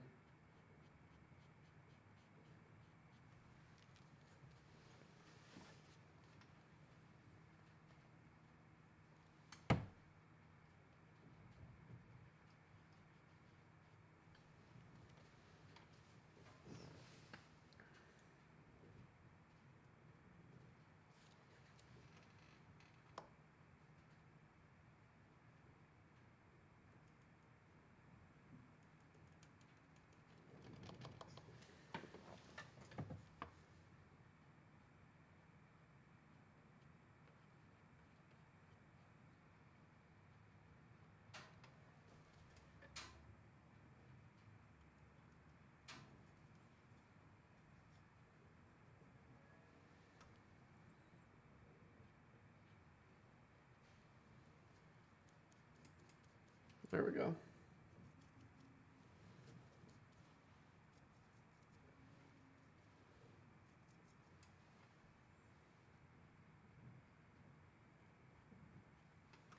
All right, there we go. That looks like a nose, huh?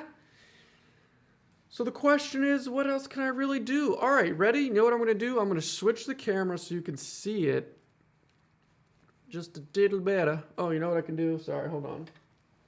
I can bring just a little of this warmth into this shoulder to make it really look like this light is permeating around the whole figure. Yeah, that's what we want. Super simple like that. Just gives some slight warmth. Whoa. All right, people. So, let's... Oh, I gotta pee.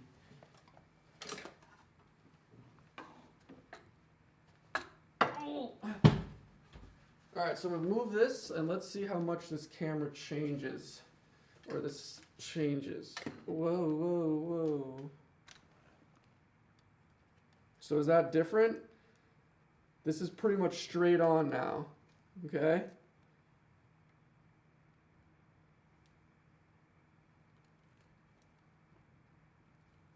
So that looks a little different, right?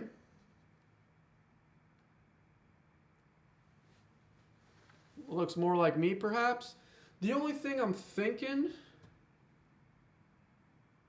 I don't know what I'm thinking. It looks pretty solid. I mean, I'm not really going to work on it anymore. Very sketcherly style. Oh, let me go like this, actually. Like that. Yeah, so it totally makes a difference.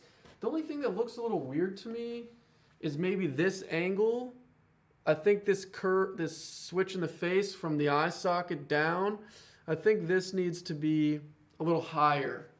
So I'm gonna fix that. Can I fix it with this camera right in my face? Not really. But I'll be sure, yeah. So this corner, I don't know if you could see that angle, there to there.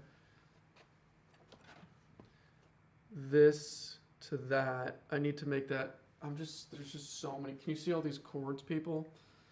Everything by my feet. So let me move this camera back. Oh yes. All right. And you can see the difference in perspective again. And I'm just gonna pee my pants. And we're just gonna, because that's the one thing that makes this, it makes my face look a little squarier. Does that make sense? And I don't want that. So what are we gonna do to fix this? Well, we're gonna use the gray background and we're gonna cut in.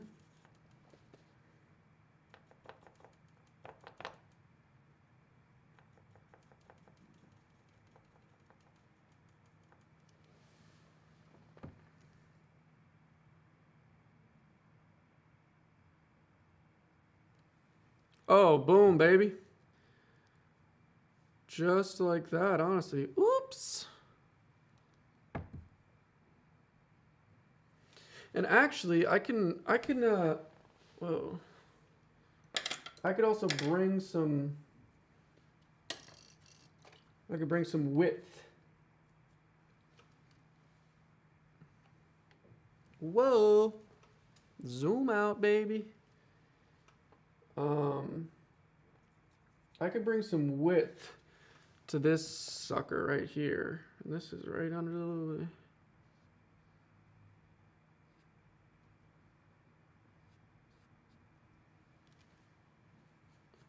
Yeah. I mean, actually, that might be just literally a literal smidge.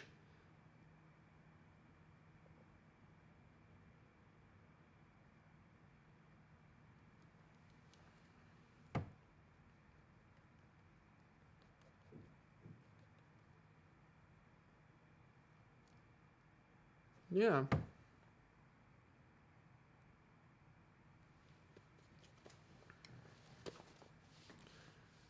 I think that's all she wrote, really. How does this forehead look? Forehead's weird. Look at how much space the forehead takes up, and it's just super, like, similar. You know, at least in this cheek, there's reflected light, dark light. This is all light. And the forehead, there's just a lot of space. Not much going on. Kind of pisses me off.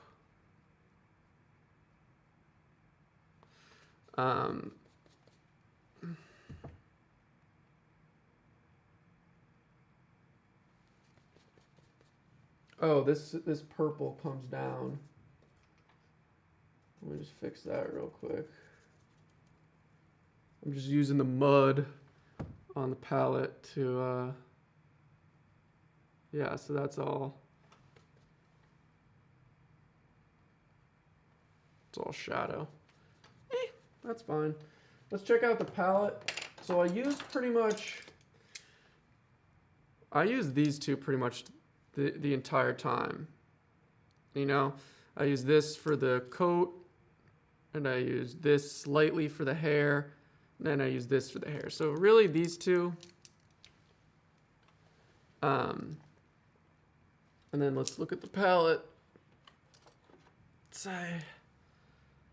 You know, so pretty messy, pretty sloppy, and at the end everything turned to mud. But in the beginning I had these kind of organized splotches of color, which I really adhered to throughout the painting.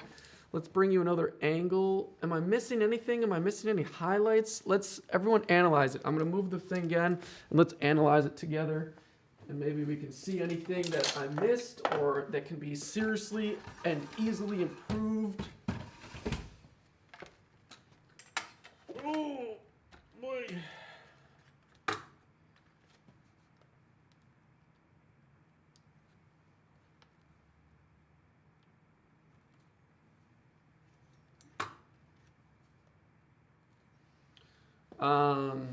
So obviously the color of this is a little similar to this. What happened is this light, the light in the reference photo is cold light, and I made it warmer than it is. So that means this warm light doesn't look as warm as it should be. So that's something. I could have made the nose a little more red. I think this shadow is a little weak. The nose is very red. And I could have done that better. The lips are garbage, but at least they look correct. The colors and everything aren't that good. But it looks like me. And this was just a painting sketch. I was taking my sweet, sweet time. I'm just looking back and forth. You want to see this? Here, this might go white for a second because I'm going to switch lenses. Will this totally screw up the stream? I hope not. I'm gonna give you a wide angle. 3, 2, 1. Ah! I don't think you're really supposed to do this, but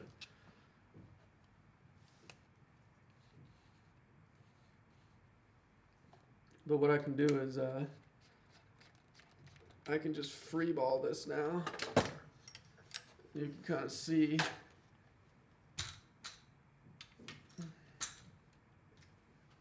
This stupid thing also.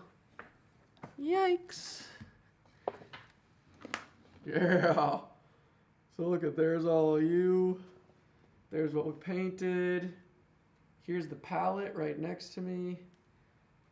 And yeah, so like you could see how red that nose looks. I could have made it way more red. And in there, in that other room, I'm moving. This room has not even been packed up yet, which is sad.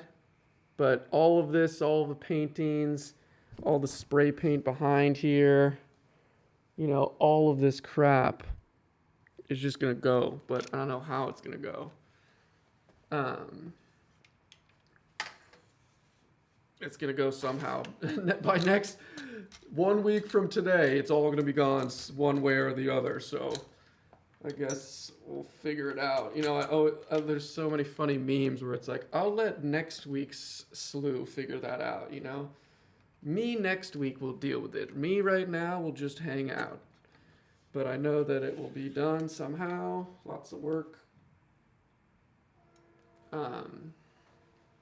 So yeah.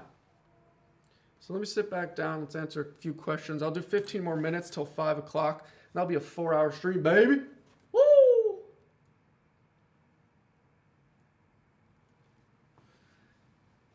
Oh my God, this tripod is so big. You hear that train? Train in the background. All right. Where did you...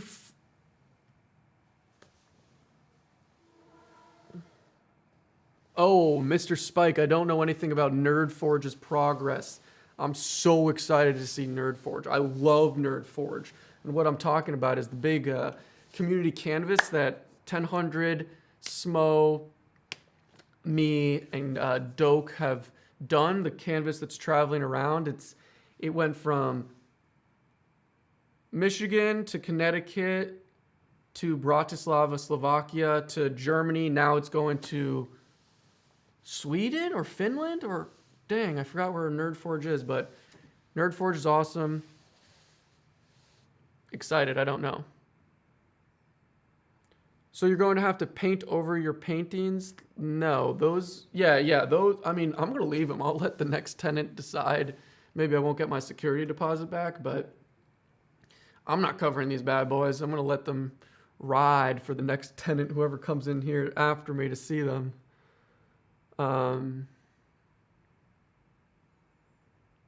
Yeah, what else? What else?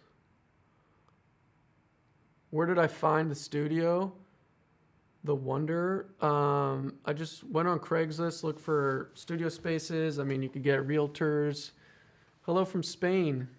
Norway, I think. Yeah, I think you're right, Christian G.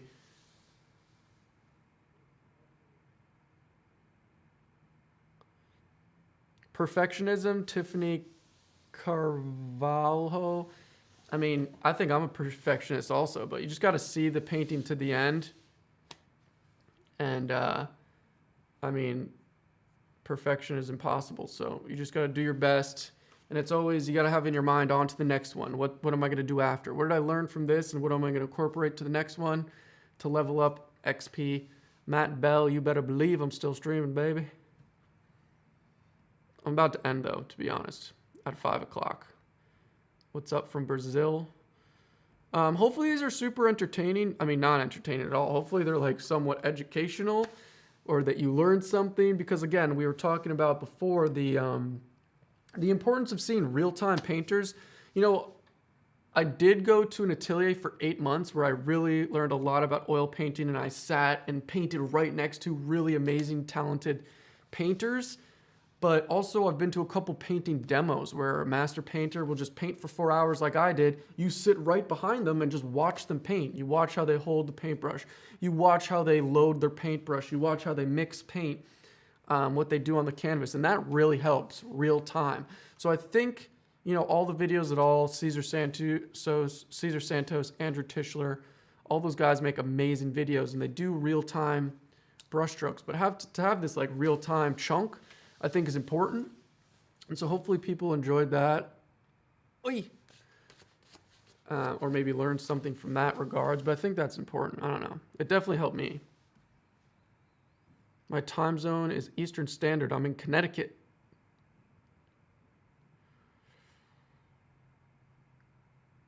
Yes, this video should be live on the channel after for you guys to watch and look through.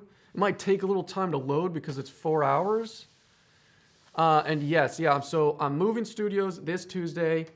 Everything should be taken down in this studio in a week. But I'm rolling out a bunch of awesome vlogs of moving and bringing everything and building out the new studio. I like those sorts of videos. I like watching those videos that other people make. And so I'm going to do that. And I'm going to build my new painting setup, new lighting systems, podcast studio, you know, bringing all my couches. I think it's gonna be really awesome. The photo studio, seamless backdrops, all that. I think you're gonna enjoy it. So stay tuned for those. They're starting this Saturday, and then I'll kind of do one every week. I think we'll call them the SLEW. This might just be the building studio episode 1 through 5, and then after I'm gonna do weekly vlogs called like the SLEW. I'm actually not going to use varnish in my sketchbook. Good question, Monolith Prince. I just don't think I will. There's no point. I mean, yeah, I just don't think there's a point. I mean, it's just on paper, and the oil paint is pretty robust. So, like this Yoda, so I don't want to get this wet.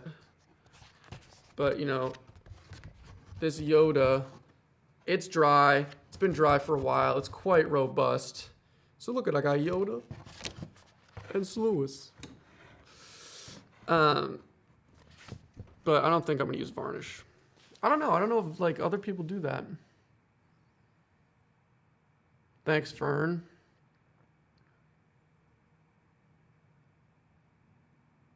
Yeah, I do a lot of photography, Leon Doyle. Not photography like that, but photography of things to then paint. But I mean, I consider my videography and my videos kind of like, who is this? I don't know. Not answering that. Oil painting is quite difficult, so maybe not as a beginner, but you know, you got to start somewhere. So I started as a beginner. Maybe start drawing and using acrylic paint and just getting familiar with using a paintbrush in general. And then down the line, start, you know, messing around with oil paint. What brand of paint do I use? I use, pretty much Gamblin. Gamblin is pretty cheap, but still decently usable. And then I have a little nicer stuff called Williamsburg. This is a lot nicer, but I mean, I think 70% of my paint is Gamblin. The colors I use a lot, like this is a big tube of yellow ochre. It's in Williams because I use this all the time. One of my most used colors. But yeah, things like that. Oh, thanks, Amira. I always get that wrong.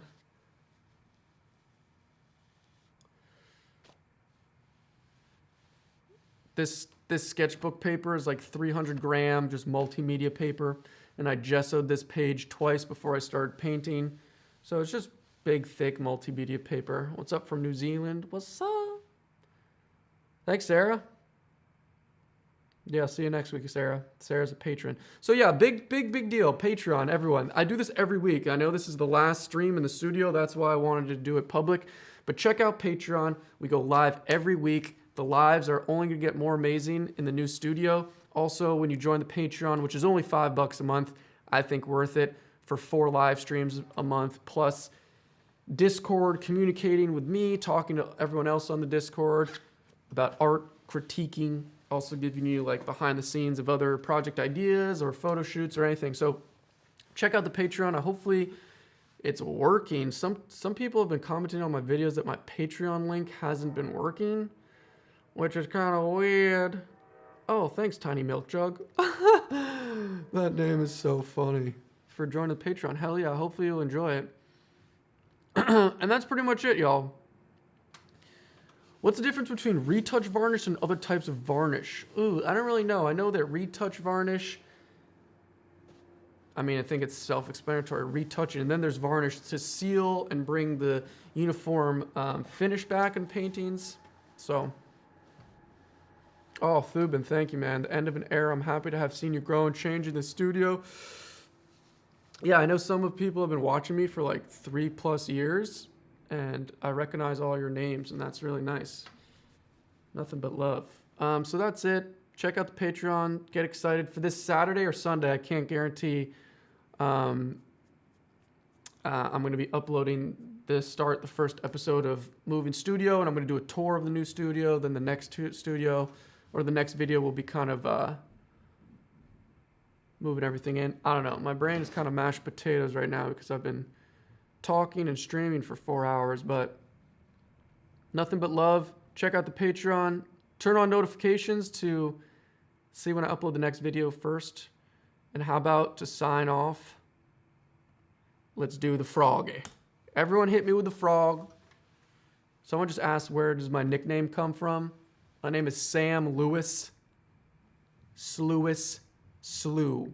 So it's just a shortened version of my name combined. Pretty easy, that's all it is. Nothing but love to all of you.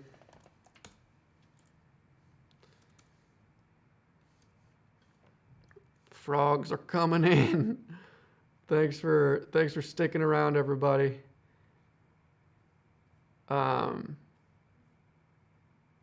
Yeah, stay tuned.